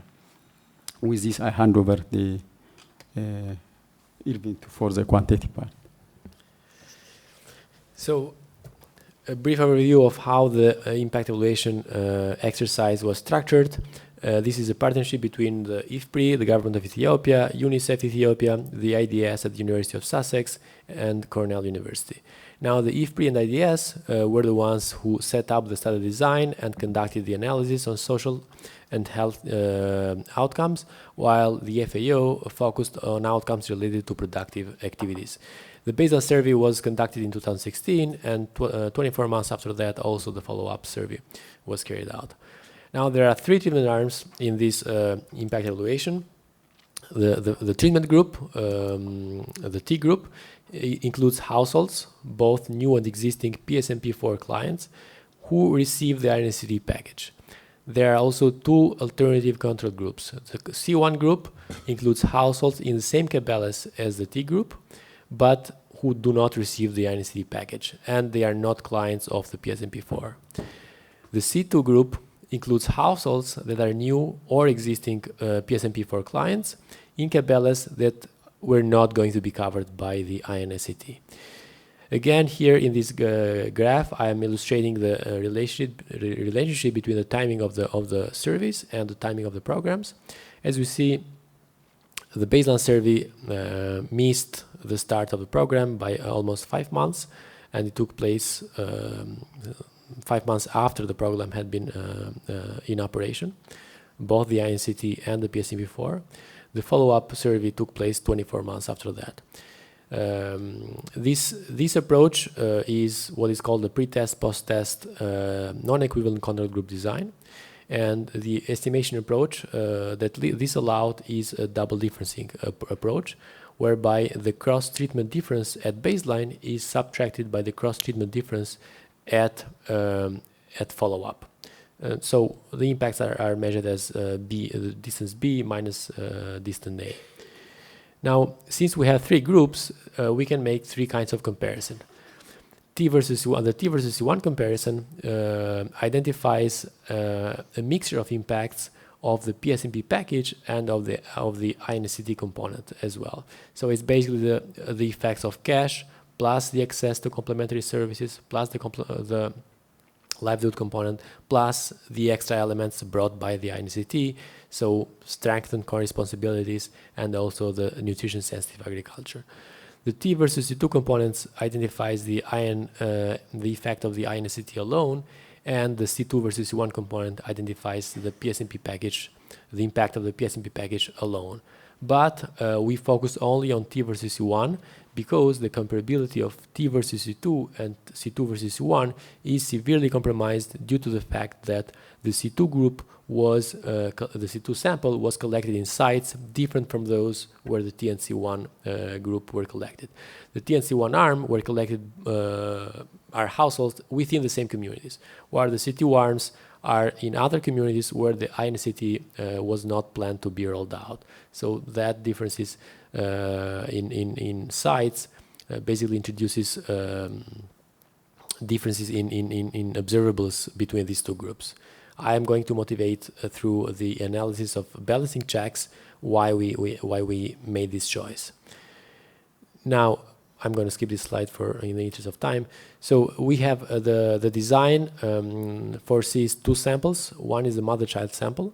This sample includes households with labor capacity that are either under the public works scheme or the TDS scheme if the household has a pregnant woman, a lactating woman, or a caretaker of a child under 5.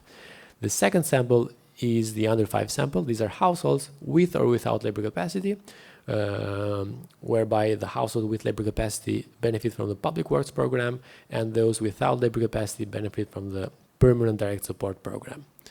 The two samples were collected to measure different impacts, impacts on different outcomes. The mother-child sample was meant to measure impacts on nutrition at the nutrition level, while the under 5 sample was collected to measure household level impacts such as food security, productive activities, and so on and so forth. So the estimation was carried out through differences, and which was also coupled with inverse probability of treatment reweighting to make the treatment arms as close to each other as possible. Now, and here is the reason why we chose to focus only on the T versus C1 comparison. As you can see in the top left graph, the red bars show the probability of treatment for the T group, while the blue bars show the probability of treatment for the C1 group. So as you see, the propensity score distributes very similarly in the two groups. But in the other two comparisons, the distribution of the propensity score is very different for the red bars and for the blue bars, which tells us that these two groups are observationally not similar to each other, and we would have troubles attributing the impacts to the programs. The same holds true for the under 5 sample. Here we can see that in the top left graph, the propensity score distributes very similarly across in the T and the C1 group, but distribution is dissimilar for the T versus 2 comparison and for the C2 versus C1 comparison. Finally, the impacts of the program. Here we focus on the impacts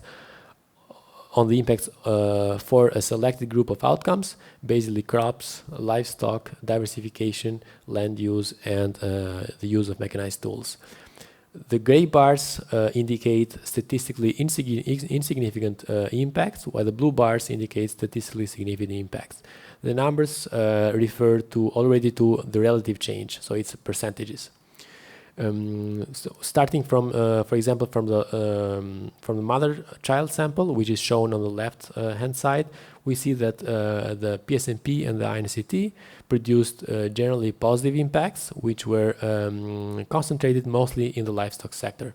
Here we see, for example, that the share of those who own livestock increased by 23.3% as a result of the programs, while the average number of the average herd size measured in tropical livestock units increased by almost 80%. Here we see 79.4%. And also the share of households who produce livestock byproducts increased by 45%. Moving on to the crop sector, we measured some positive impacts on cash crops such as coffee. Here we see that the share of those who grow coffee increased by 49.7%, while the average harvest of coffee increased by 74%. The majority of the other crops were unaffected by the program, both in terms of spread and in terms of average harvest. We see that the size of operated land is left unaffected by the program, but there are positive impacts on the share of those who use plows and on the share of those who operate non-farm businesses. Moving on to the under 5 sample, here we see that the programs did not have any significant impacts, with very few exceptions, mostly on the negative side. In fact, here we see that there is a reduction in the share of those who grow maize and in the share of those who grow teff, but this reduction was partially compensated by the increase in the share of those who grow NSET, which is a very important staple crop in Ethiopia. So what do we make of these different results in the two samples? It's actually not possible to compare them because of the very different demographic profiles in the two samples. They of the very different sub-treatment combinations that are in place in the two samples. Then we have that the mother-child sample is way bigger than is almost double the size of the under 5 samples. So this does not allow us to conduct a ceteris paribus analysis between these two samples. Now, conclusions and recommendations. The first slide is for Derege to comment. Thank you. In terms of conclusion, one of the conclusions we can draw from this is that the INCT pilot significantly contributes to integration of social protection, access to health and nutrition, and also other social services for the TDS and PDS. And when we say other social service for the PDS, particularly we are referring to the education, access to education for the kids from the PDS, which didn't have that opportunity in the past, but with the support of this project, this has really happened. The other is it really boosted the confidence of MOLSA, Ministry of Labor and Social Affairs, and it is structured at regional and Woreda level through identifying and testing relevant roles and an approach. MOLSA was there almost for a decade or even more, and then often associated with pension payment, but when it comes to really what it can do when it comes to social protection in the rural area, this project has really shown that organization really some concrete activities and an approach in order to improve its coverage. The other is it also positively contribute to improved coordination of relevant actors, particularly at federal and Woreda level, Woreda and also Kabale level. And this was really happened. The other thing is very limited impact on improving the coordination between social protection and agriculture. The positive side of it is that it has really a good impact when it comes to improving social protection and access to health and nutrition. But in terms of really having similar improvement when it comes to with agriculture is very limited. And also weak contribution to improve coordination at regional level was there. Generally, because the project is supported by UNICEF, and the UNICEF support was there from the beginning and also in the course of implementation, the project has shown positive impact as related to activities for which UNICEF has the expertise and then the mandate. But it is really weak when it comes to activities outside the mandate of UNICEF, like agriculture. So yes, back to the quant impacts. So we saw basically in the mother-child sample, there are positive productive impacts of the PSMP and INCT, mostly concentrated in the livestock sector. In the under 5 sample, we saw that PSMP produced almost no productive impacts, with very few exceptions, mostly on the negative side. So what this shows is that positive productive impacts, it shows that the two programs can actually enhance the productive engagement of the recipients, but as Derege highlighted, shortcomings related to the delayed or irregular payments of cash can actually hamper the potential of the programs to kickstart growth. And there's more to this we'll see in the recommendations. The first recommendation is to adjust the cash transfer to the inflation, to make it inflation indexed, and also to respect the schedule and amounts in order to assure regularity of the transfer. So in terms of recommendation, the other relevant ones is to institute the Social Protection Council at federal, regional, and also Woreda level. With this project, with the INCT project, some activities are already there. For example, the Woreda Steering Committee was established in Woredas where the project was implementing, and it has really a very good result. So if this is extended to region and then the federal level, it will likely have a very good result in the future. The other is capacity building for MOLSA, and it is structured at different level. Capacity, the MOLSA is really doing well and much benefit from from this project, but it has also a lot of capacity gaps which has to be filled. And the other is there is a need to put in place comprehensive contractual arrangement between Ministry of Agriculture and other PSNP actors, for example, the Ministry of Health and also MORSA.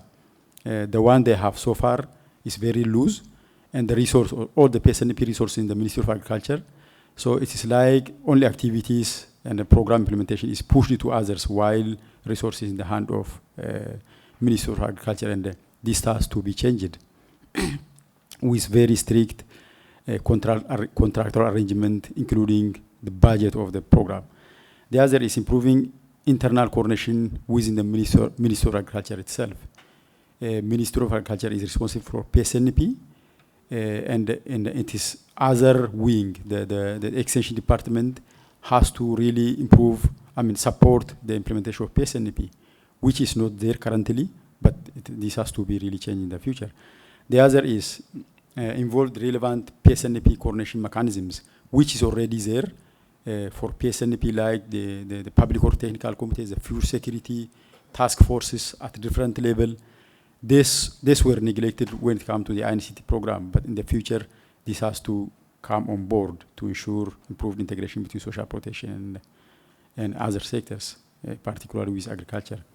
The other is improved access to IGS. IGS is really important when it comes to nutrition, but it was really missed from the INCT pilot, and the future effort similar to this project has to really capture the importance of IGS. And also develop technical guidelines, manual for scale up of the INCT. INCT has a lot of lessons that can be scaled up to the over 300 waradas where this PSNP is being implemented, and this guideline has to be really developed and shared. Thank you. Thank you very much.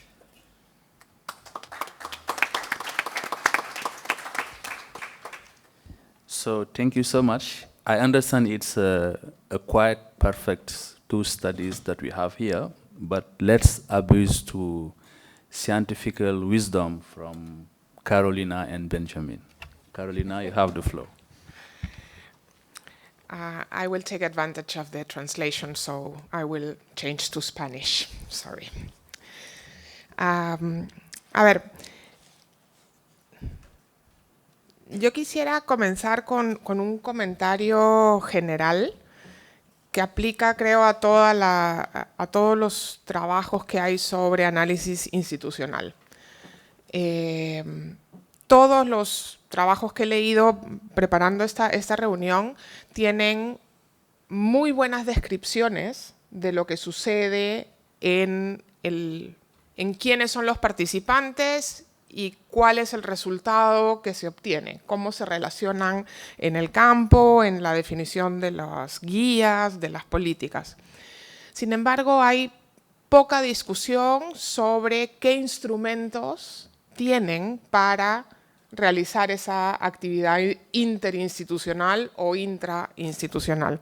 Y creo que la pregunta de fondo que debe responder un análisis institucional es cuáles son esos instrumentos que permiten que estos programas operen o no operen con buenos resultados, para entender cómo podrían escalarse y cómo podrían replicarse fuera del piloto o del programa que está siendo analizado. Tenemos muy buenos estudios de caso, pero creo que nos faltan lecciones específicas de los instrumentos que permiten los éxitos. El caso de Etiopía es un caso exitoso, es un caso que debería darnos luces sobre cómo otros casos podrían implementarse. Y tiene algunas regularidades con otros casos, ¿no? La importancia del soporte, del apoyo político de muy alto nivel, ¿no? Eso genera una esfera de trabajo donde hay la voluntad política, hay los actores involucrados con gran potencial y con un mandato claro de lo que deben hacer y cómo deben contribuir a esta articulación entre distintos programas. Y eso es claramente central y fundamental para que esto funcione. No es suficiente, pero es una condición necesaria y claramente este caso evidencia por qué, ¿no? Cómo hay políticas de alto nivel que permiten y mandatos, tanto en el Ministerio de Labor and Social Affairs como en el Ministerio de Agricultura, de que esto tiene que suceder. Sin embargo, cuando uno mira la actuación dentro del piloto de estos dos sectores, uno tiene una actuación que cumple ese mandato y el otro lo hace porque lo tiene que hacer, ¿no? Y entonces la pregunta es cómo se traduce este acuerdo político de alto nivel de llevar adelante una acción articulada y se logra que uno de los brazos sí lo implemente y el otro no.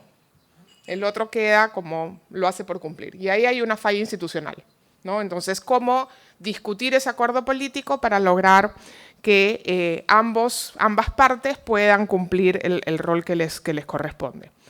Sin embargo, junto a eso hay una segunda conclusión del estudio institucional que es muy potente, y es que hay mucha coordinación arriba, a nivel de la gran política pública, y hay mucha coordinación abajo, ¿no? A nivel de cada uno de los comités, las cosas parecen funcionar.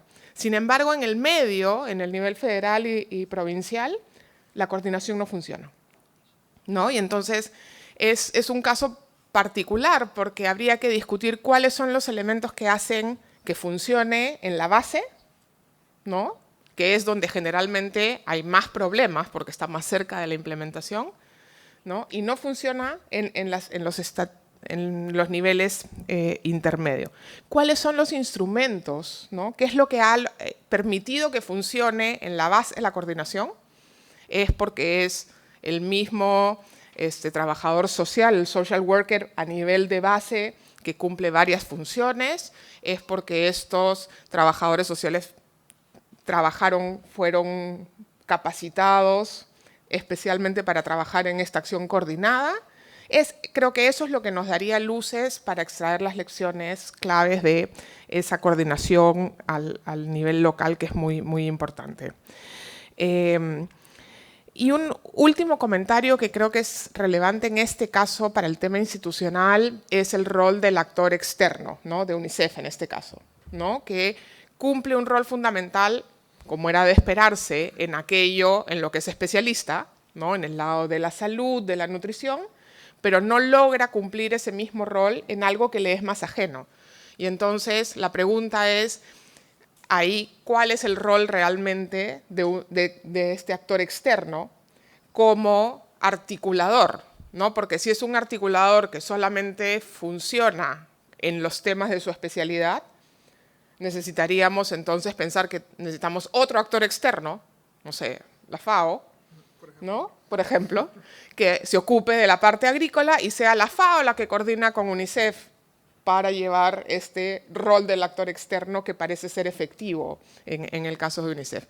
Y eso nos devuelve la pregunta a quienes diseñan estas intervenciones. No basta un actor externo, tienen que ser un actor externo con especialización en las partes que buscan coordinarse y articularse. Si no, no vamos a lograr el objetivo. Como me queda como un minuto, voy a decir solo una última cosa que me parece muy interesante de este caso, y es que la articulación, la temporalidad de estas articulaciones ha funcionado bastante bien. Y eso es una cosa poco común. Generalmente lo que sucede es que tenemos una intervención adecuada y bien diseñada, pero los tiempos no coinciden. Y entonces la pregunta es, ¿cómo se logra en este caso? ¿Qué es lo que activa que la temporalidad de las intervenciones sí funcione, incluso a pesar de la inestabilidad, de la regularidad del cash transfer, ¿no? Porque eso es como lo que termina en buena parte de las otras intervenciones haciendo el ancla temporal. Cuando viene la transferencia monetaria, a eso se van atando las otras interacciones. En cambio, en este caso, la temporalidad funciona a pesar de la irregularidad de las transferencias monetarias. Creo que ahí hay que entender cómo se logró eso, ¿no? A qué se ataron esas intervenciones para asegurar que hubiera esta presencia articulada en el tiempo y en el territorio, ¿no? Creo que eso es lo más interesante que trae este caso y sobre lo que deberíamos discutir como para sacar lecciones de los aspectos institucionales. Gracias. Thanks so much, Carolina. Let's hear for Benjamin. Great, thank you very much, and good morning, everyone. I was really inspired by the discussants yesterday and by Fabio this morning and Michael Carter's, even the slides you put up there. But this is the best I could come up with, right? And I'm going to see if I can decipher what my comments. I also want to comment, I think it's great to integrate the presentations in terms of the more qualitative institutional analysis and the quantitative, and as well as the earlier presentations, and I'm glad to see that's becoming standard practice, and it would also be good if that was part of the paper as well, no? And not keeping them so separate. One quick question I had for Erwin was the comment you just made in terms of it was only the cash part that was targeted and the other components weren't targeted, and I wasn't quite sure what you meant by that. Does that mean that everyone in the community had access to it, or if so, that has implications for the analysis? So in terms of going, I think I really want to focus kind of on the results, I think. I think the methodology was quite straightforward in terms of the quantitative. Though I did have one question in terms of, in the paper at least, you say that the one sample is cross-sectional and the other is panel, whereas in the analysis they both seem to be panel and use difference and difference. So and you even have a table for the mother-child which has two surveys, and so I was confused by what you meant. I don't know whether they're two cross-sectional surveys or what. But in general, so what we see is that we have these two samples with very different results. I mean, pretty radically different results. On the one hand, you have pretty large impacts on livestock, which does correspond to the intervention, it seems, right? But you also have impacts on things like coffee, right? Which I found totally surprising, because it wasn't clear to me how a program like this could have an impact on coffee, particularly something which takes, I don't know, 5 years to increase production or to grow a plant or whatever, right? And so it wasn't clear. So even though there was quite clear the theory of change of how this program can impact a number of productive dimensions, when we actually started looking at the impacts, we're looking at things which really aren't covered by that theory of change, let's say, or don't make a lot of sense. And so, and there's a massive impact on coffee when you look at the magnitude, so it's quite unclear. But anyways, and so there's these impacts on livestock, on coffee, on and some other production, on assets, on durables, again, which can be expected. And the off-farm labor, which is reduced, which again is consistent with what we've seen in a number of impact evaluations we've done in the region. So all that kind of makes sense. But we find that there's this big difference between the two samples. Now you try to say that we can't compare for all of these different reasons, but still it raises a lot of questions as to what's driving. I mean, we have to compare in a certain extent because on the one hand we get a big impact, it's a great program. On the other hand, you get no impact, it's a useless program where something's going on, right? So what's going on? These differences are attributed on the one hand to basically labor constraint differences in the demographic profiles, which revolves around labor constraints, okay? And then because of this differences in labor constraints, there was high inflation, which is why the labor constrained may have had difficulty hiring in labor to compensate, as well as it's a smaller sample size, and so maybe, it's just not as robust, right? So those are the two reasons. Now for me, that really, it made me think, and I think that needs more thinking in terms of what's really behind there. And so, on the one hand, the labor availability and the mother-child sample is somewhat tenuous, right? If you consider labor available, if you're a single mother with kids, you have labor, right? But you don't have to work for that year. And so, to me, that isn't necessarily massive amounts of household labor or much difference with necessarily with the other sample. We also find in some of our earlier evaluations of the PSMP that in fact, in very labor-constrained households, that in some of these labor-constrained households, they do hire in labor once they get the transfer. But that was mostly, if I recall, among basically households of old widows, right, who were basically alone and had no one else, and they were the ones who were hiring in this labor. And so, and there's not a lot of explanation really beyond just kind of noting this difference. There's not a lot of perhaps more detail looking into, okay, what is the nature of this labor constraint difference between these two samples and really what it is. And so I think it'd probably be worthwhile delving into that a bit more differently. Now, so the other so I think one needs to think through a bit more what could be the other sources of differentiation. Now, could it also be a question of different implementation, right, in these different areas, if they were in different areas, right? Or something else about how these different households were addressed. Now, on this actual point, we have some, let's say, discordance between the qualitative work, the institutional work, and the quantitative work, in the sense that in the institutional analysis, it was stated, that the income-generating activities was kind of missing, and it was very weak. They didn't really focus on the dairy. And so my question is, okay, was that weakness, what was the spatial distribution of that weakness, right? Because it's clear from the mother-child that, in fact, it seemed to be implemented pretty good if you had such a big impact, whereas in the other one, it didn't have an impact. And again, it was concern that was implementing this in both cases, right? And so,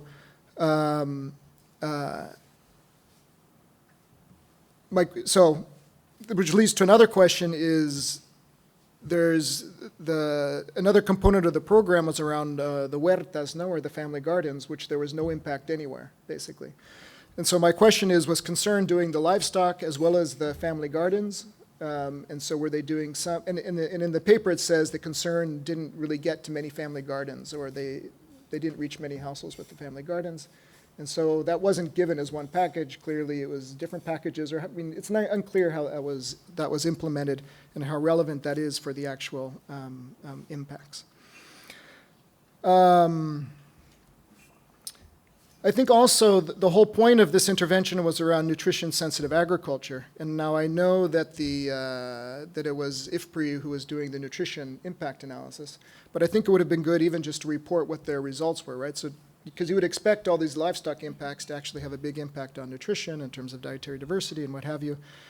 And it would have been good just to report those if you have them, if they haven't been hiding them, or just to kind of build the story better, even though it wasn't a main objective. And so I think finally, so on the one hand, I think if labor constraint is so important, perhaps it would have been worthwhile doing some heterogeneity analysis around the actual labor constraint in the different samples, which is something that we've done in the other studies, most of the other P2P studies, right? And so it might be something worth doing here if it really is one of these fundamental things in terms of this.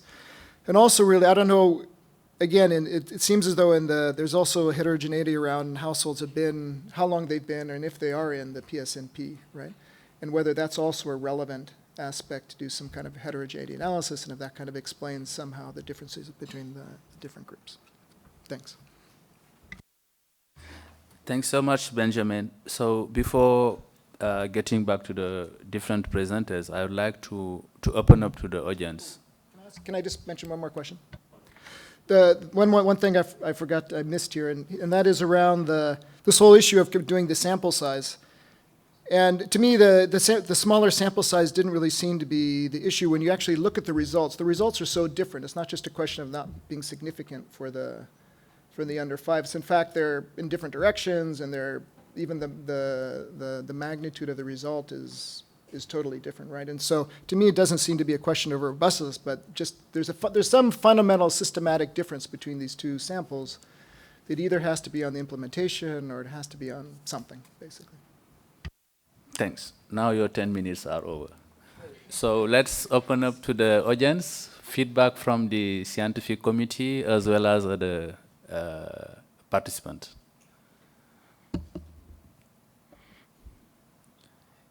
Anyone have questions, comments, feedback?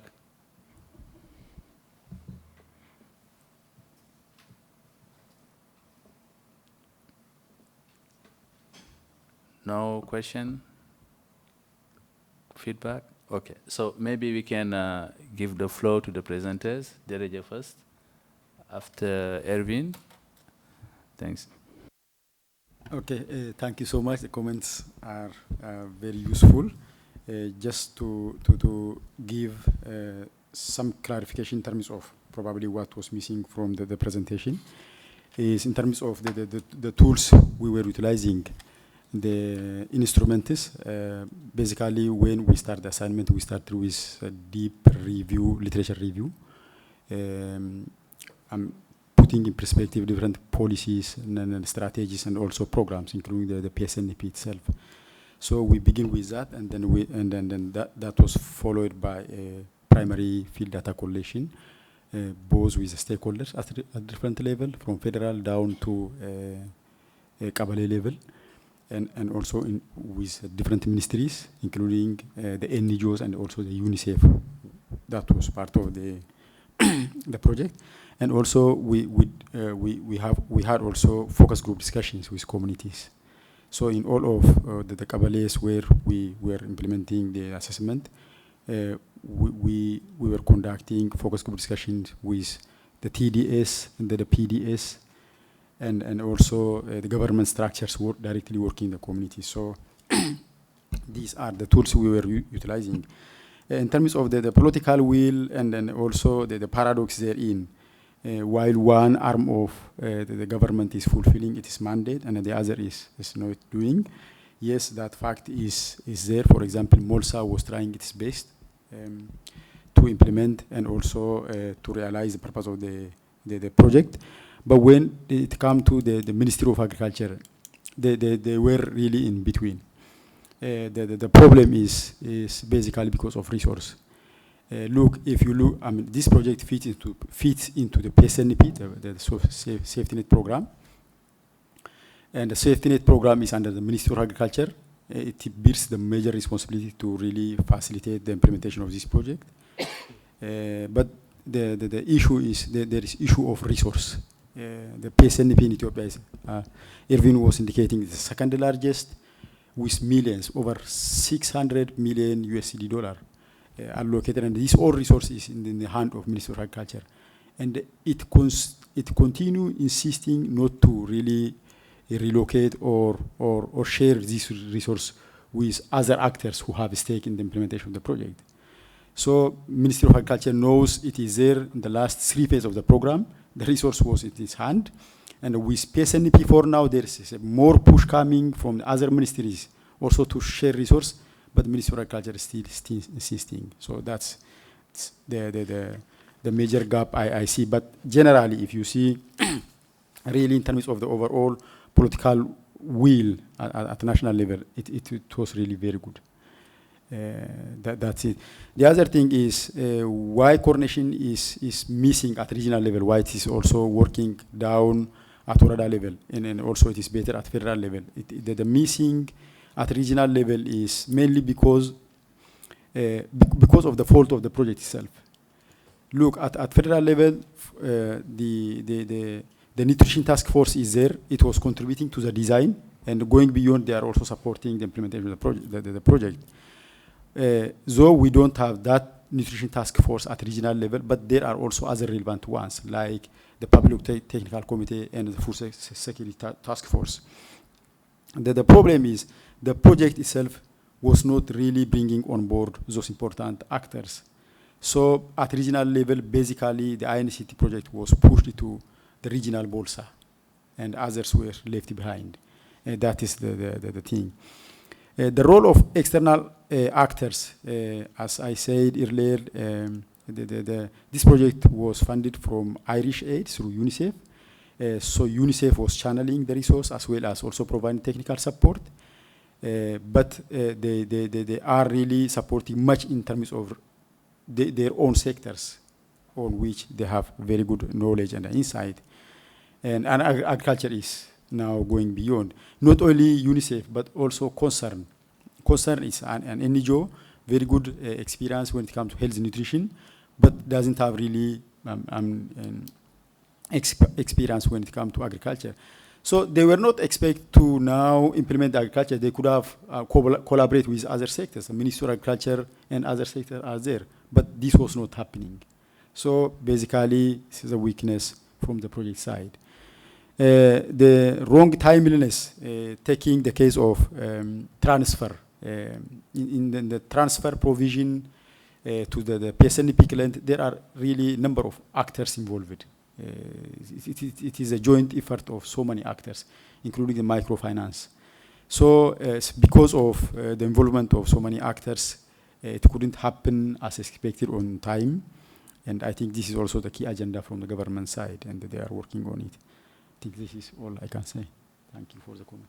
Can I ask you two small things about your answers? One is,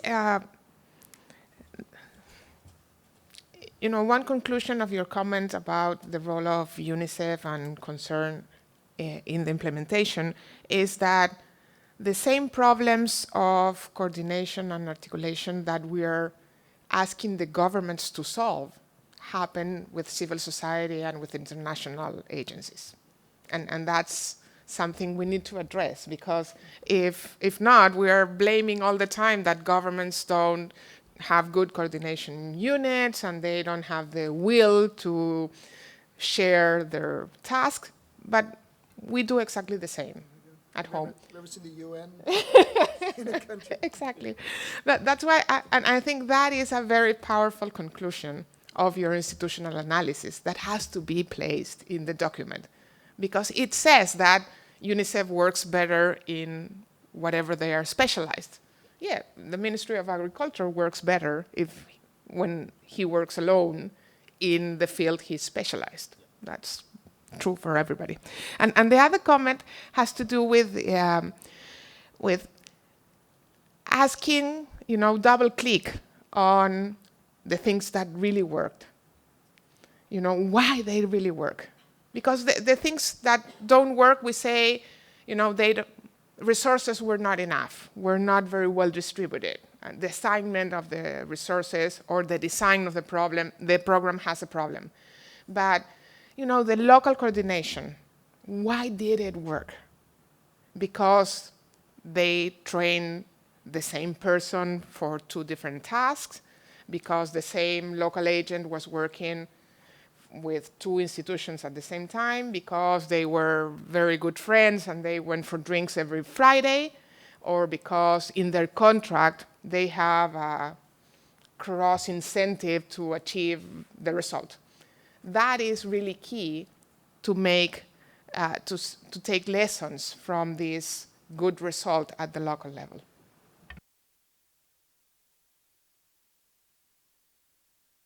All right, so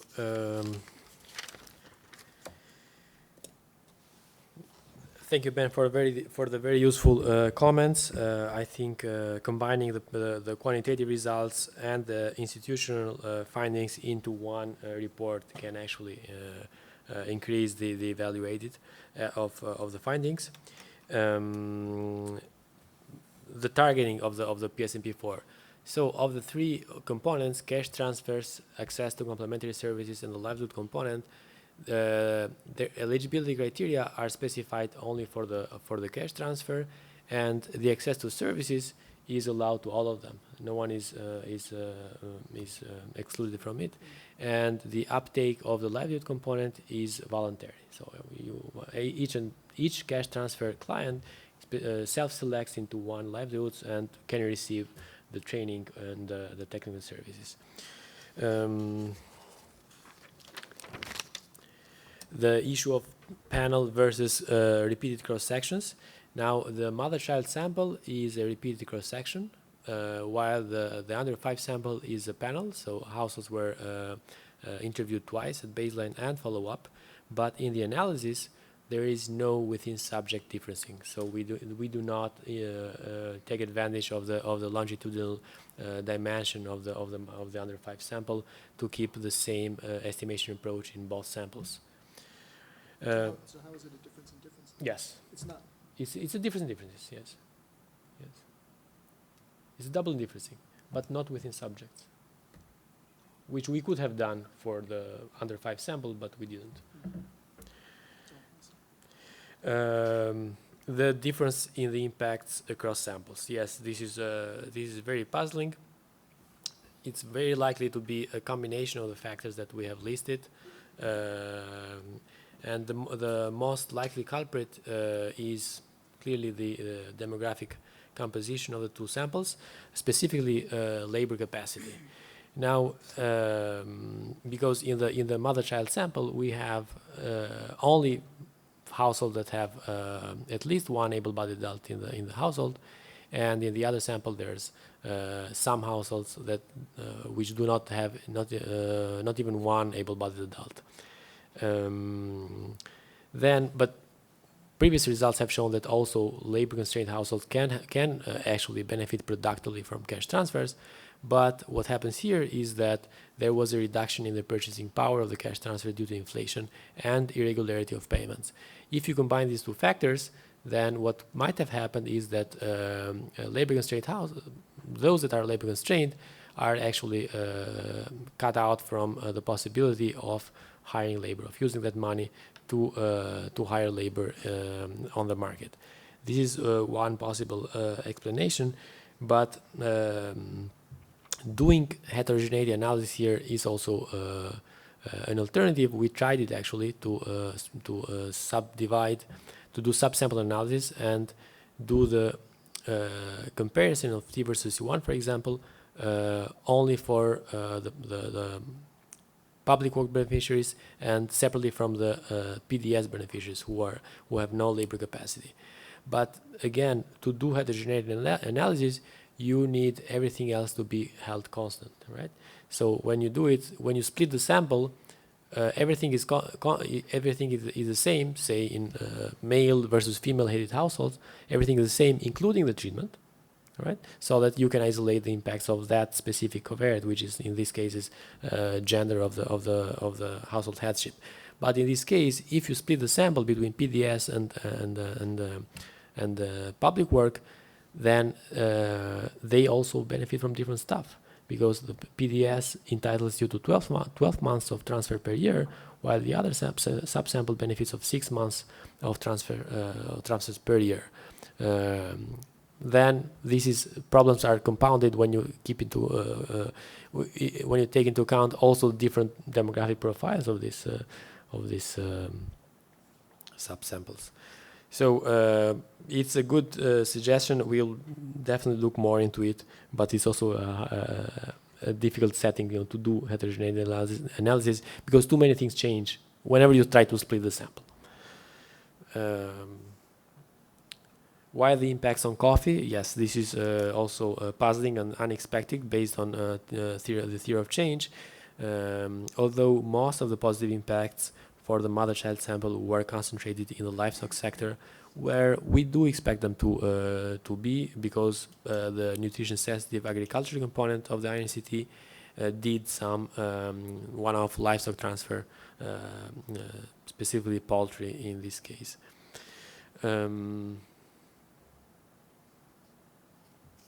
Yes, we could have also reported the IFPRI results to give a broader and more complete picture of the impacts of the program. We'll do so in the next presentations, I think.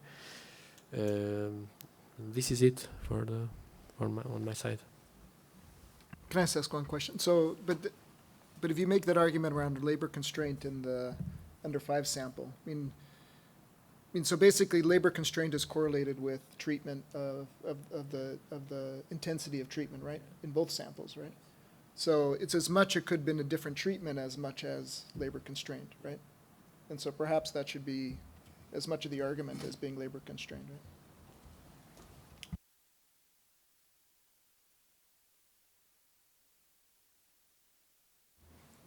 you would like to react? No. Okay, okay. Dereje, 2 minutes. Okay, thank you so much. Just to go a few reflection on your last point as to why coordination was really working well when at grassroots level. And the assessment result shows that there was very good intensive kind of support, multiple trainings from different actors, including the UNICEF and also the NGO involved. And this also including even hiring new staffs. MORSA is basically responsible for the project, but doesn't have its own structure at community level. Now, because of this project, then they're able to put in place their own staff in all of the communities. So training was there, frequent follow-up was there. So this all finally end up in a very coordinated actions between them at community level. Those is not the case at regional level. The other issue is in terms of really genuinely going for improved coordination from the civil society side, including maybe UNICEF. Yes, I really feel that this was not much recognized, and particularly from the concerned side, there is this idea of I bring this result on my own and without the involvement of others. That kind of thinking was really there from the concerned side, not much from the UNICEF side, to the best of my knowledge. But this is really what, and they try to detach, they have their own staffs, they try to detach while during the implementation. Then it was only when the problem happened to observe, particularly as related to agriculture, nothing was there. So they finally reverted back to the Ministry of Agriculture and started saying, let us work together. And finally they said, oh, we asked from the beginning, you didn't come to us. Now it is not our responsibility to come and join you at the end of the project. That of a kind of response. So yes, that gap was basically there from the NGO side. Thank you so much.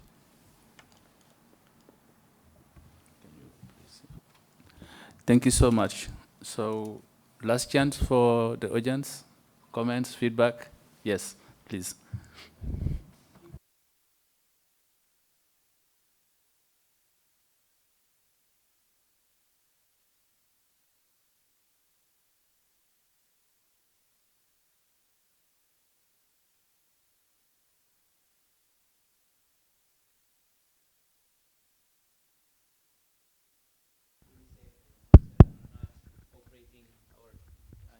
Delivering. Okay.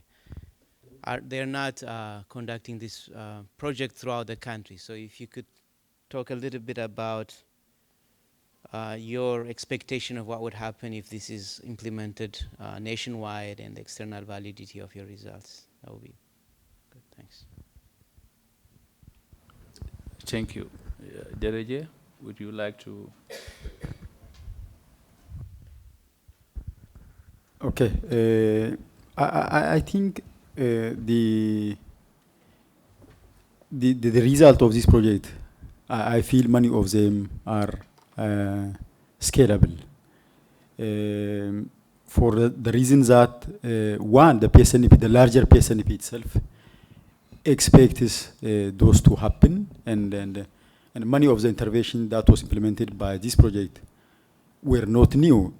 Many of them are part of the PSNP, and the basic reason as to why this project was implemented is to come up with innovative techniques and approach in order to implement what is there in the larger PSNP.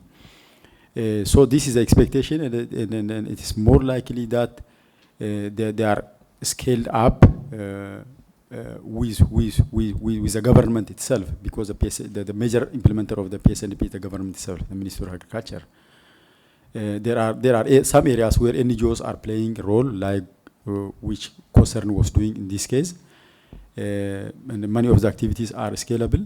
But the problem is, so it's all around the service linkage, and the role of MOLSA is very much important.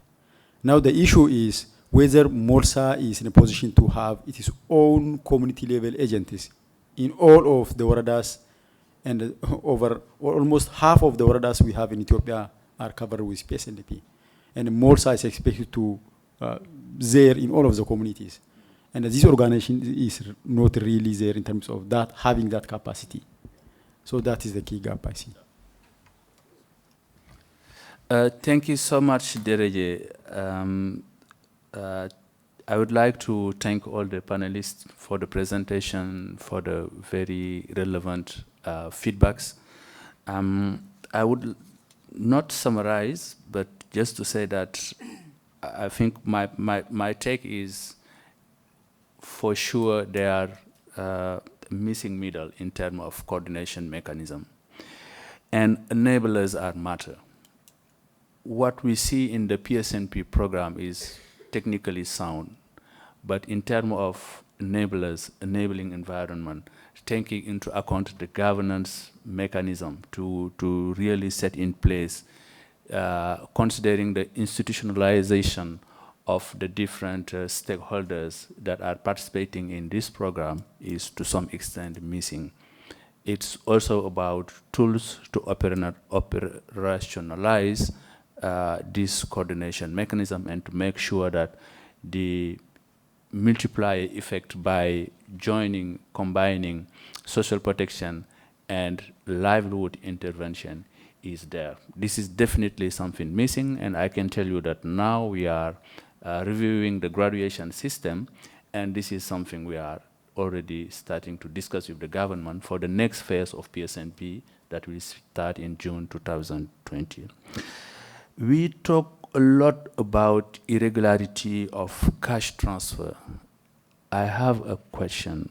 So I'm wondering if we can look at the cost of irregularity of cash transfer.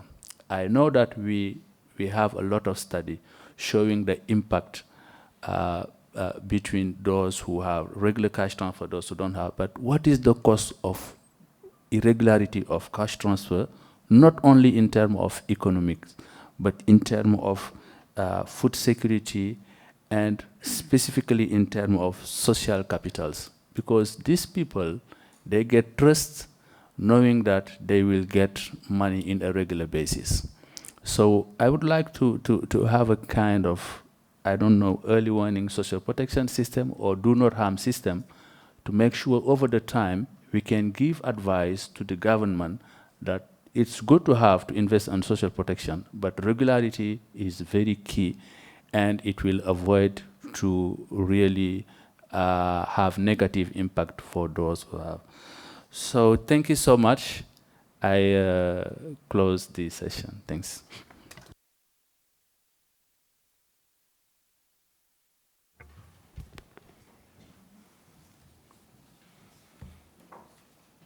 Thank you so much, Siri, for chairing the session, Dereji and Ervin for the presentation, and Carolina and Benjamin for the useful comments for the discussion. In the rest of the morning, we would like to have discussion trying to summarize, discuss, compare or contrast the three cases that we have seen so far, that are the case of Ethiopia, the case of Zambia, and the case of Lesotho. This discussion will be led by Fabio, and we would like to invite all of the members of the scientific committee to the upfront, and yes, and open the discussion on the main lessons that we are learning from these three cases in Africa. So Fabio, it's up to you. Can I do it from here? Yeah. Great. Well, the members should go to the stage, right? Yeah, that was the agreement in the morning. Okay, the agreement is being overruled. So I have prepared some questions to start the debate. So I'm going to start with two questions, and I have other two in case we run out of ideas and questions from the floor. So the first question is, what's the role of the mixed methods in each one of the studies, and what is brought in terms of allowing to explain better the results of the quantitative studies, especially in relation to the external validity that was raised yesterday by Professor Michael Carter. So that would be the first one, more on the mixed methods. The second one is, what are the common lessons that one can draw from the challenges around evaluation design and sampling challenges that we have seen in all three programs? So there was no evaluation without challenges in relation to the evaluation design. So there was no baseline in two of the studies that were presented. But the one that had the baseline, they have the challenges of the two samples and trying to understand why they have different results. And it seems to me that what brings these challenges is actually the complementary programs. And I would like to know whether the committee sees whether there is any relationship in the way that the complementary programs are brought to the scene, whether they are fully integrated, whether they are already implemented by the governments and not necessarily fully integrated, they are just overlapping in the region, as we saw in the case of Zambia. So basically to see whether you have seen any common features in relation to this aspect. So the challenges in terms of the evaluation design, sampling of the treatment and control groups, and the relationship on how the complementary programs were actually brought into the scheme. Those were my two first provocations. Who'd like to go first? Carolina?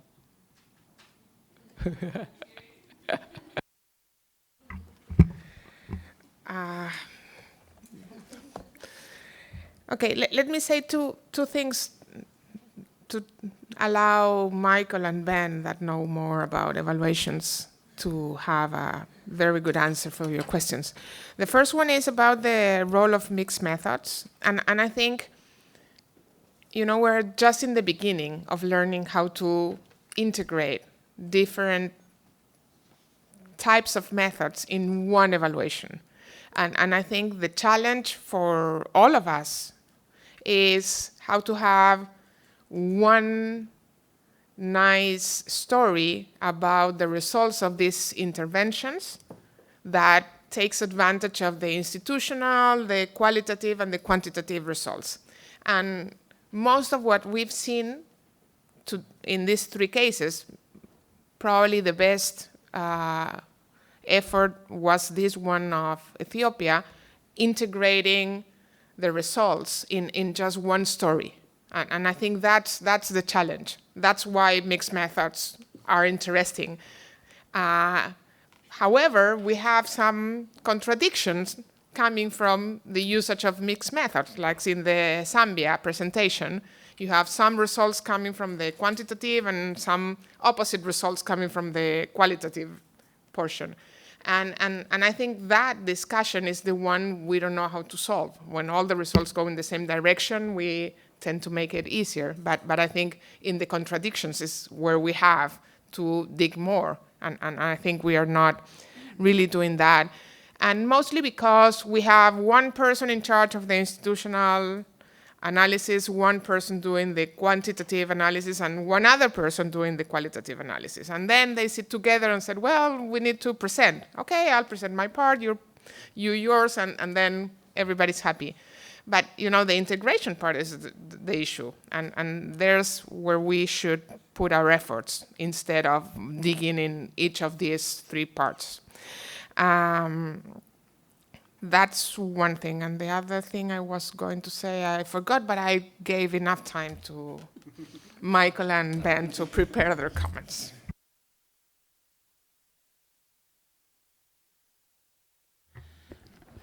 Okay, thank you. Thank you for the extra time, Carolina, as well as the ideas. Yeah, just staying, I think it's good we focus on this mixed methods things for a moment before we get to the second question. But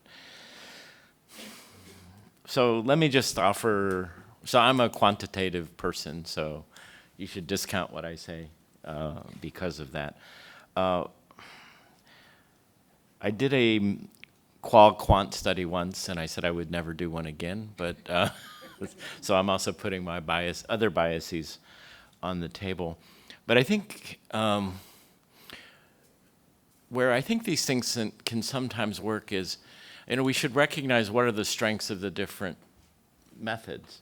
So if you do a good quantitative study, what you've got is a broad sample, and you hopefully have statistical power to say something representative. Qualitative studies, almost by definition, usually do not have that. So one should feel a little bit uneasy about drawing conclusions that are meant to be representative for a broad population if you're coming out of a qualitative. Now for me, and this is just my sort of opinion based on one experience, I think there's some virtue to thinking about sequencing these kinds of mixed methods. So this speaks a little bit to what Carolina just said, when one person does this and another person does that. But another way to think about this is to say, well, what if we kind of sequence the quantitative and the qualitative? So let the quantitative people go first, and I hope that doesn't mean like I think it's the best or something. But imagine the quantitative people go first, and they say, okay, this is what we get out of this very broad sample, and here are the patterns that we see. And then suppose the qualitative analysis is sort of designed to say, okay, well, what's the advantage of qualitative? The advantage of qualitative is actually can dig in much greater detail into what's really going on. In a way that, when we do quantitative surveys, I mean, I'll just say the example I had in mind with my own experience. We were interested in social capital, which is like in a closed-ended survey that you do to several thousand people, it's really not very satisfying sometimes what you get out of it. So we did that kind of analysis, and we sort of got a storyline out of it, but we really weren't sure that it meant what we thought it might mean, in part because the information that went into the quantitative data was based on kind of lousy questions or things that are hard to get at. And so what we then did was design a qualitative study, and this was a study of poverty dynamics, sort of taking the quantitative, sort of the different experiences and the things that were represented by, treatment, and this wasn't really treatment and control, but imagine in the treatment and control, and then dig in on a few of those cases and try to really get at the mechanisms of what was really going on, and does the story really hold up, and is the interpretation really what we might think it is. And again, I think we see that a lot, especially as econometrics in particular and impact evaluation has become really super reduced form. And that's, I think, this gets to the external validity. I was trying to allude to this yesterday. It makes it really hard to feel confident if you haven't really dug in. And you can dig in potentially quantitatively, but you can definitely dig in qualitatively. So I guess kind of my own highly personal reaction is that, so back to the question, I think mixed methods really can help external validity because well done mixed methods really help us get at the mechanisms, especially mechanisms that are sort of hinted at or identified with reduced form kind of impact evaluation methods, but may not really entirely tell us what's going on. If we really don't know what the mechanisms are, to me it's really hard to sort of generalize and to other kinds of environments. Anyway, that's just sort of my not so quick, I guess, reactions, but I think maybe a little more forethought in how we make these mixed methods complement each other. And when I say letting the quantitative people go first, maybe that's a biased way of thinking about it. I mean, I think the way we all really operate is we sort of go first qualitatively, we get some insights, then we do quantitative, and then maybe going back with a qualitative. Maybe that makes it sound more balanced, but that's actually how I often, you know, when I work with my own projects or I work with a lot of grad students, you know, I say, what's your story? What's your insight? What's your intuition? And that's not typically quantitative. That's based on some rough understanding of reality. Then we try to get some representative results. If we can then see the limitations, maybe at getting at the mechanisms, then we dig back in, but maybe using the quantitative results to even help establish the sample or the subsample that's going to be used for qualitative. Then I think we start to find a way to use these things. We don't do them just because it sounds good, to do Q squared, as Ravi Kanbar, I think it was, called it in a book, but we actually make them complement each other.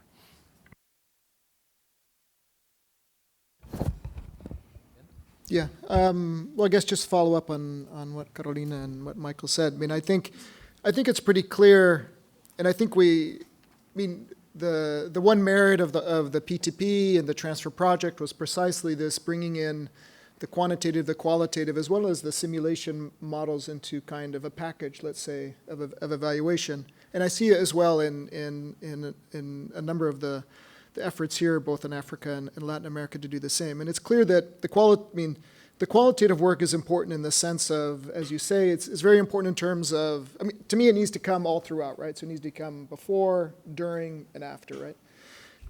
It's a question of informing, as you were saying, look, what is the hypotheses, what are the questions? It helps inform the design of the survey, making sure you're getting the right issues in the survey, your hypotheses. It's also very important in terms of giving early results on what's going on with the intervention, which is usually what governments want. They don't want to wait around for 2 years to get an impact evaluation. They need to have constant inputs into the results, which is also the important role that simulation, the Louis model, the other kind of simulation methods are very important, because on the baseline, you can use the baseline to construct a model, do some simulations, and it gives the government and policymakers some early something to hold on to and to use in terms of the debate, in terms of the policy dialogue.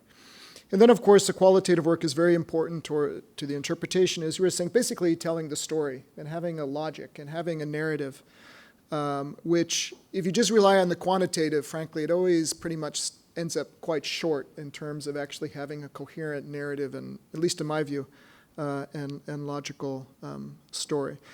And so, in terms of implementing, and so I think if you look at it as kind of a package where you can give results at different points in time, as you can inform the different stages of the evaluation, then you really get a much better product at the end, I think, and you really add value to a very expensive quantitative evaluation by doing relatively less expensive qualitative work, and it adds a lot of value. I think where I think we're still struggling, and so I think that's pretty well understood. No, but what I think we're struggling really is on how to bring this together in the final analysis. And I think we've already seen a few instances, and we'll see more, of how people have brought that together for better, or not for worse, but different levels of better, let's say. And for yesterday, I thought when you discuss in a presentation, and you bring in the quantitative and the qualitative into one narrative and one story, you look at a result, and this is what the quantitative and the qualitative say. Instead of doing one after the other, it's much more it gives a much more coherent and kind of consistent narrative. And so I think, in a number of the studies, they've tried to get that, but I think we still need to do it a lot more. I think we'll see in the Colombia story in the afternoon where they tried to do that in the quantitative work, bring in the qualitative, but I think a lot more could have been done, because the qualitative is so rich, what have you. And so I think we're still struggling with the extra effort that it requires to bring that coherent narrative both in the written products as well as the presentations.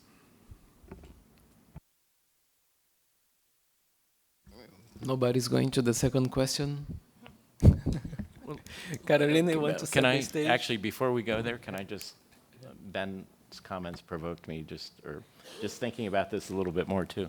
So, I mean, is it crazy to think about a sequenced, so sort of a qualitative sampling? So let me just give the example, and it's not, I don't mean to privilege something I did, but it's just it's easy for me to talk about. So this earlier thing, what we did, so we were interested in upward mobility. We had a longitudinal survey. So we had and we were interested in the way social relationships and social capital fit into this. So we literally took the quantitative data. We had analyzed who moved ahead over time, who'd fallen behind, you know, et cetera. Sort of think of a mobility, a simple poor, not poor mobility matrix. We sort of looked at those, and then we pulled out, I don't remember exactly how we did the sampling, but out of the, say, 2,000 households in the quantitative study, in those 4 cells of people who were stuck, people that are always non-poor, people that had gone up or down. Then we pulled out small samples of, let's say, I think we did 10 or 15 households.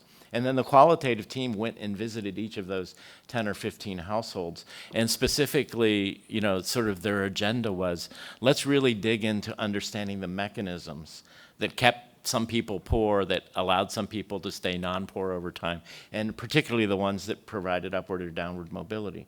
Now, in the kind of stuff we're looking at, we often have, we've been putting people sort of in 4 boxes, right?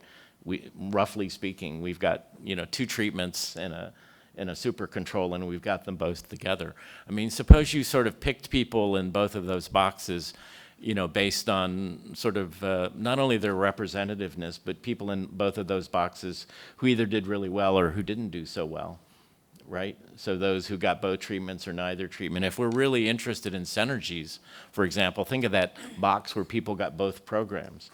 And suppose you find on an average that in fact that group did really well, or maybe that group didn't do so well, whatever it is that comes out of the quantitative.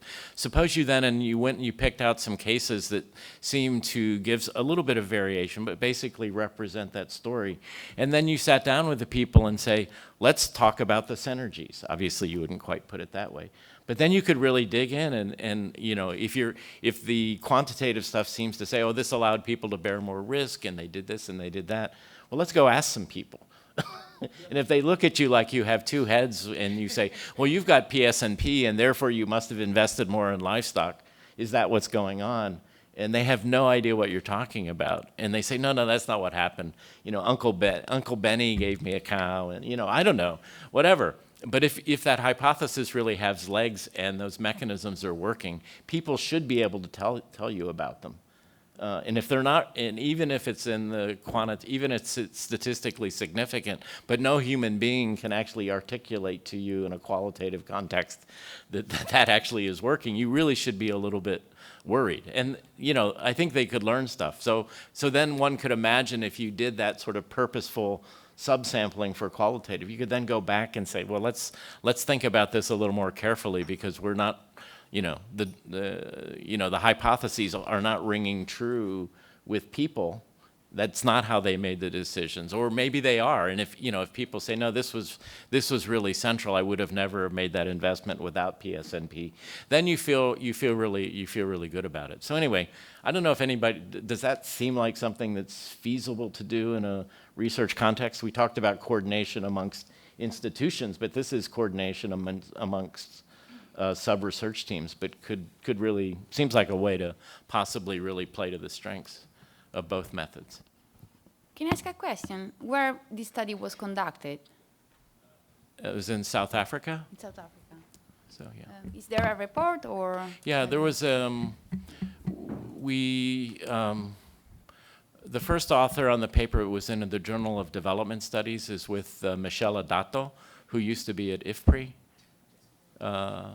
So anyway, that sort of documents more or less what I just said, but sort of tries to display that back and forth. And in that particular case, I mean, just to sort of motivate it, you know, it actually worked out really well because by talking to people who had upward mobility, say, how did the social relationships work out?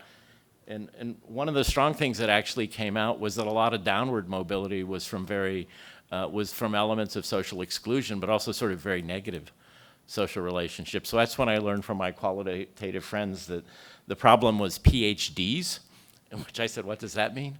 And that stands for pull her down.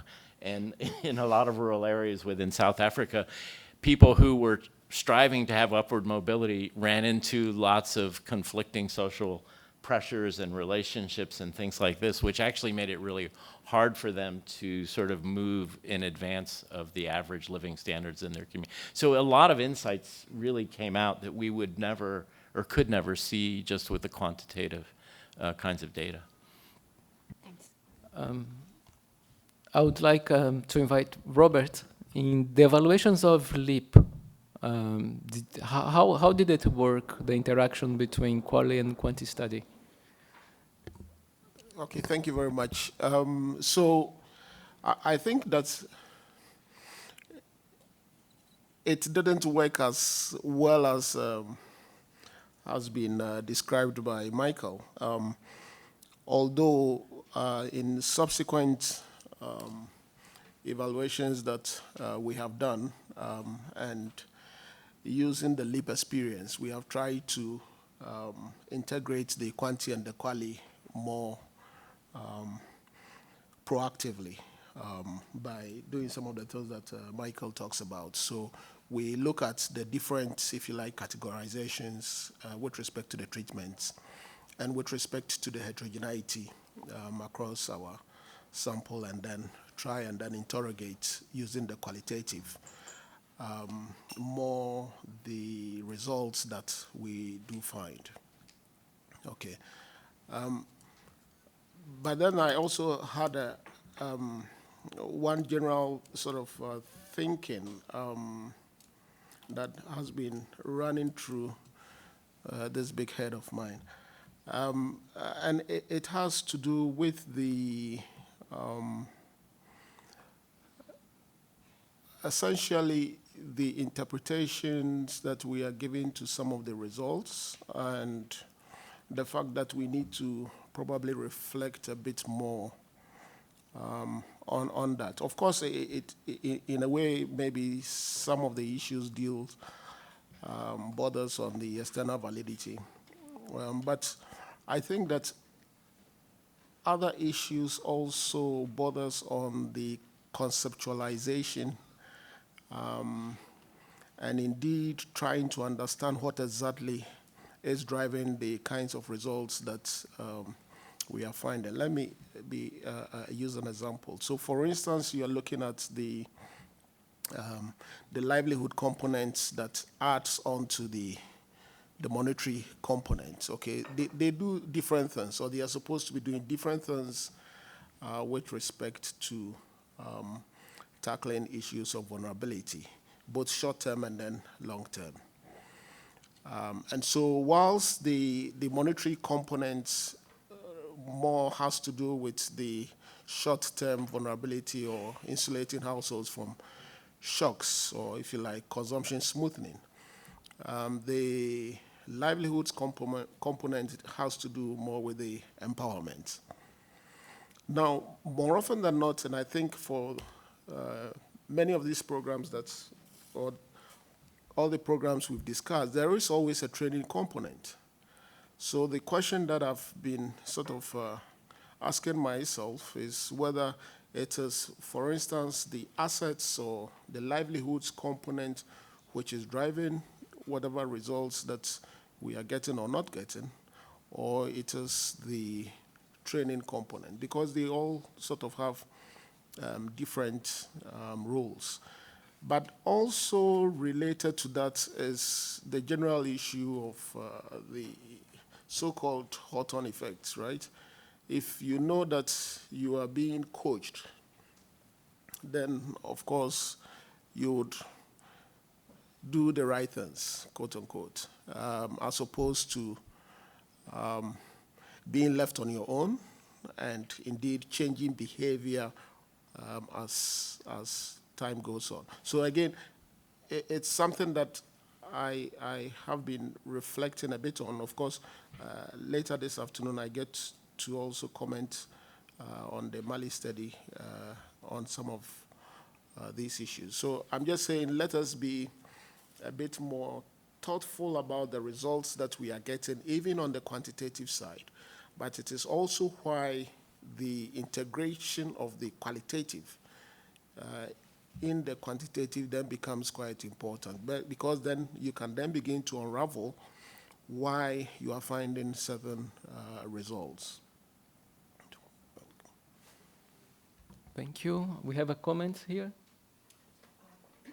Yeah, I think the point about sequencing of the quant and the qual evaluations is important.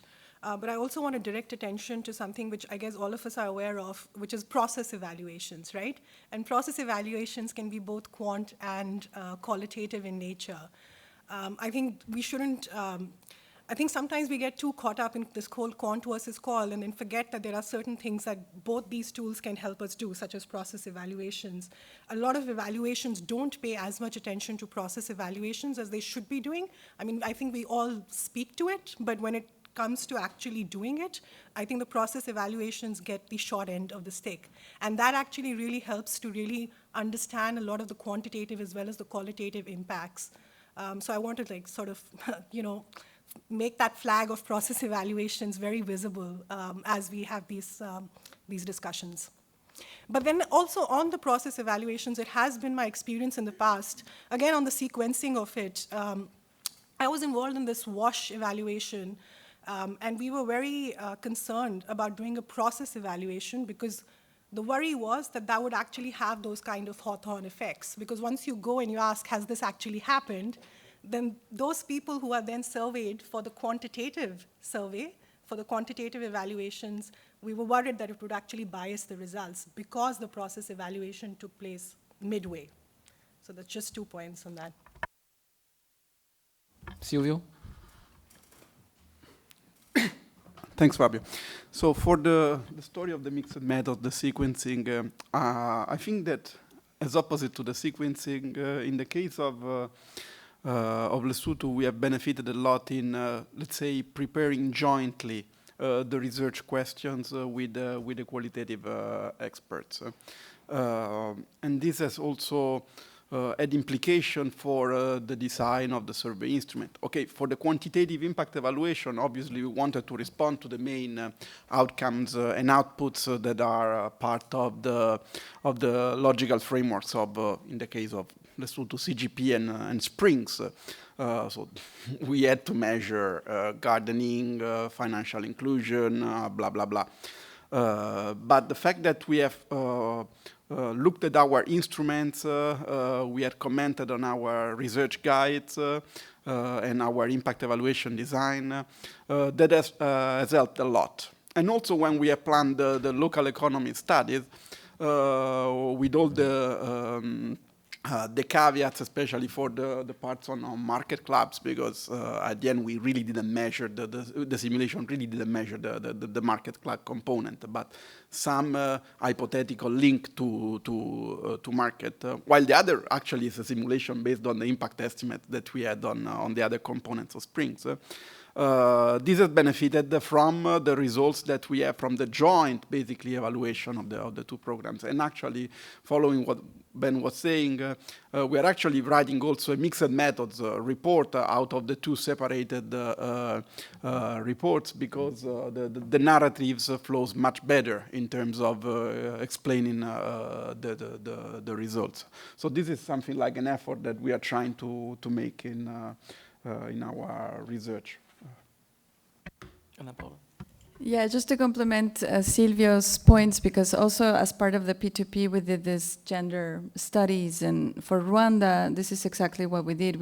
From the start, we wanted to better integrate the quantitative study with the qualitative study, and we developed a guideline of the evaluation that we were going to make, taking into account that both methods were going to be utilized. And so for the qualitative guide, we made sure that the research questions were in line with the quantitative questionnaire, for example, covering the different dimensions. In this case, we were paying specific attention to women's economic empowerment. So both the quantitative and qualitative tools, let's say, were aligned. And then as well for the interpretation of results, we dedicated a couple of days retreat with both the quantitative and the qualitative teams to put together the findings, no? And that led to the mix, well, the integrated, let's say, report at the end. So I think that was very useful. It wasn't easy, that I wanted to say, because obviously, you know, coming from different disciplines and perspectives, it's difficult sometimes to agree on certain perceptions on the impacts, but it's a good exercise that I recommend. Definitely designing the mixed methods evaluation from the start together with both teams involved, or the three, if you're adding the Louis.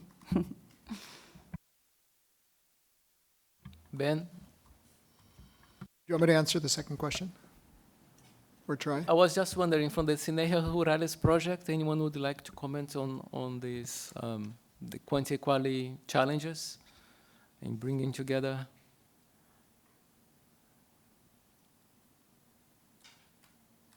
No?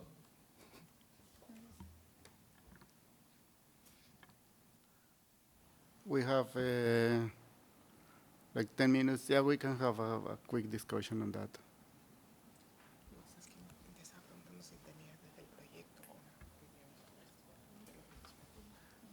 But Okay. more than Okay, that, okay. I We would have like to add on we have a comment just here. to close the idea of the quality and the quantity. I would like to highlight 2 points on this discussion that I think is very interesting, and is that the qualitative analysis have helped us to identify sources of heterogeneity within the sample, and also has helped us to identify the external validity of the results. And I think that it is important to consider that the results that you are obtaining from the quantity are supported on some real world background that show us that the results that you are observing are really connected to something that is really happening on the life of the households that are being interviewed. Mister, do you have a comment? I just have a comment, maybe going back to what Thomas, our colleague Thomas indicated in the first session about why is this important for IFAD, because I guess the lack of participation of the country directors for the countries that have been presented has meant that we have not really maybe stressed the importance of strategically why IFAD is interested it was initially interested in sponsoring this grant, and perhaps it's more relevant in the context of Latin America, where we have, even for the very large countries like Mexico or Brazil, very small loan portfolios, small country allocations to develop programs, compared to the large public expenditure in social protection and the need that we have to design interventions for livelihood strategies, for economic inclusion of small producers in a way that it could leverage the way government is spending their own resources on programs that are social protection programs or livelihood support programs. And I think this is a critical question, because the impact that IFAD is expected to provide through their own small investment will be nothing, marginal, compared to if we are able to leverage the resources that governments are bringing to. And this is, again, very true for Latin America, Mexico, that we will discuss tomorrow. So it's important not to lose perspective or sight of why we are in this regional program, and it's important in the way we formulate recommendations, and particularly how we, when we are able to invest with projects that, given IFAD mandate, will focus on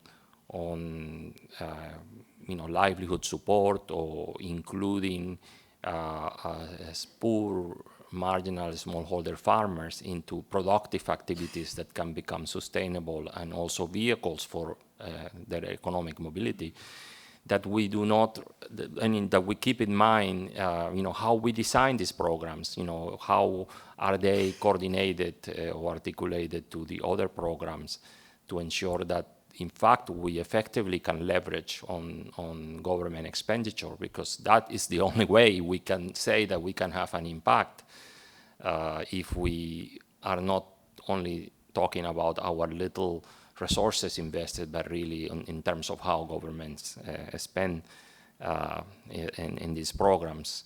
So I want to remind that, because I think for the discussions that we will have on Mexico, at least, maybe Colombia, this is a very important dimension for us, even as we are writing our country strategies in these countries. So I just wanted to mention that from a more operational side and IFAD's own interest.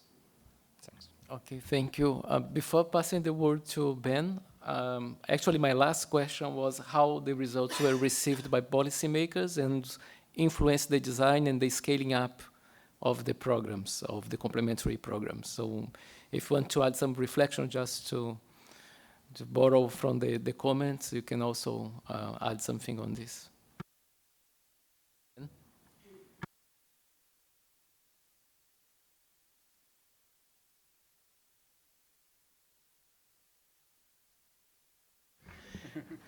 I would add something that is in a probably for a different objective, but complements what Francisco was saying, is that when you want to talk to a minister, or to the president, or to the chief of the cabinet, or to the press, just about the results of these programs, the quantitative results allow you to have the check in the box situation where it has impact.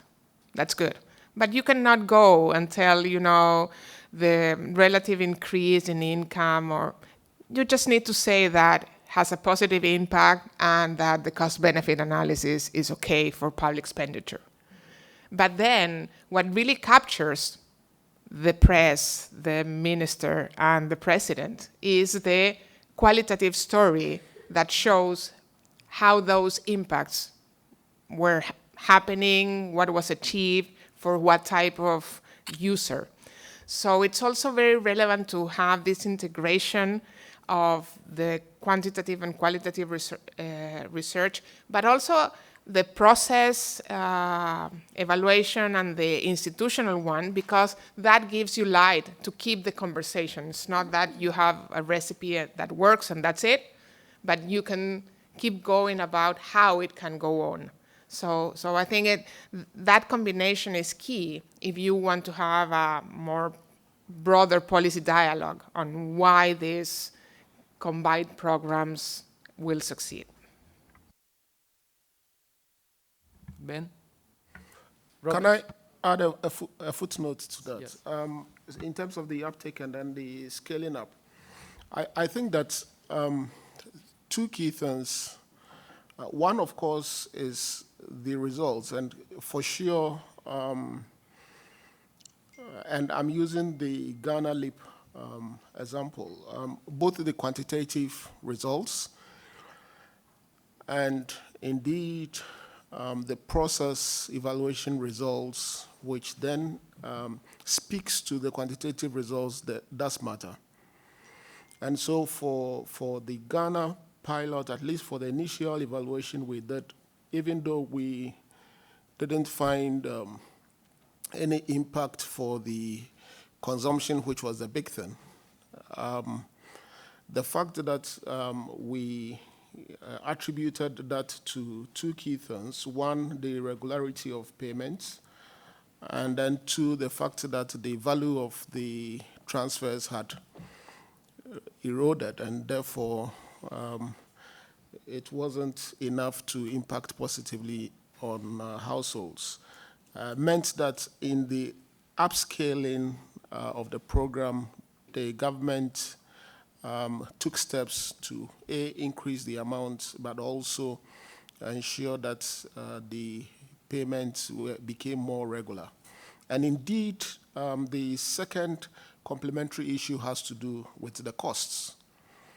At least for starters, in the case of Ghana, it was being paid for by external donors. But even in the initial design stage, there was the thinking that eventually government would pay. And so there was policy for some kind of earmarking of taxes for the grants program. But of course, if you undertake any program and you really want to sell it, particularly with social grants, for the sector minister who is in charge of the social protection to go to the finance minister and make a case, they must have some numbers in terms of cost to arm themselves with. And so and we did some other pilot on graduation, and then we were selling it to the minister at some point, and then she asked, how much did that program cost? And we said, oh, because of the research and blah, blah, blah, it was just around 3,500. And she said, forget it. Even I am not accepting that, how much more the Minister for Finance. Because in her mind, that amount could, in effect, be used for 10 households instead of one household. Okay, so again, in the dialogue, and if we have uptake and acceptability, particularly from the policymakers in mind, then of course you must sell the results, but also you must arm yourself with the cost of the program. Okay, thank you. We have reached lunchtime. Ben, if you have any remarks, can you do it now in 2 minutes? Yes, I just wanted to throw a little, so one, we're going to this, what I think your second question was, right? About these kind of evaluations, which are, on the one hand, that are messy, basically, right, and may not have a baseline and are complicated, right? And so on the one hand, I think that's the merit of this effort here, is that these aren't RCTs, these aren't like, relatively easy experiments to analyze, because, this is the real world, right? And so it's both a merit and a big challenge, because as we see in practice, it's really difficult to actually get results, no? But that's real life, right? And so I think that, particularly as international organizations, this is what we should be doing, right? And not just, looking for the easy RCT. And going back to what Michael said about I think in a way, having mixed methods, having a broad array of tools allows you to build a story and kind of better contextualize and build that external validity, which I think even if limited, right? I mean, even if there are a lot of these problems, it's still there to inform the program. It's still there to give some feedback, to be part of the policy discussion and the political discussion. And so it's important that there is something. And so I think you can shore up the limits on a lot of the let's say, the methodological limits by kind of this mixed method approach. On the other hand, I do wonder sometimes whether we're perhaps trying to squeeze, too much out of some of these programs. Because propensity score matching, it's a dangerous tool in a way, right? Because, it seems as though I can just do this anywhere and, whatever comes out, even though the distributions look okay, all right, this is the result, even though they make no sense, right? And so, and often we just kind of ignore what makes no sense, or we just kind of, sweep it under the rug or whatever. And so, so I wonder whether there's, and maybe this is an honest discussion we can have, whether there's some of the evaluations we've done here, which in hindsight, perhaps, really we shouldn't have done, or it wasn't worth the effort, or perhaps, the results just don't make enough sense, right? And maybe be honest about that you can't just use these tools always in every situation and get results, no? You can't just pick and choose the good results and ignore the wacko, crazy ones, no? Okay, thank you. Jorge, any announcements? What time are we supposed to be back? Okay, thank you, Fabio, for chairing the session. For sure, this is a very interesting discussion that we have to have in this type of projects and analysis. We are going to have the lunch at the cafeteria of IFAD.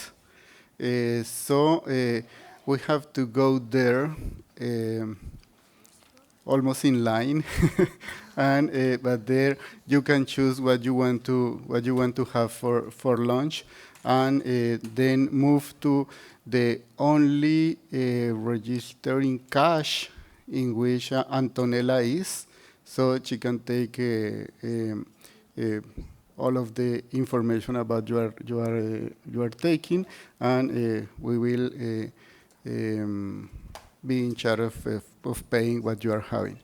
As far as I know, for beverage, you only have water, and there is a dispenser for water. So you just go, get your tray, and choose the food that you want to have, and then move into the water. So please go there, and let's meet again at 2 p.m. to continue on our workshop. Thank you. You can leave your belongings here if you want. There is no problem.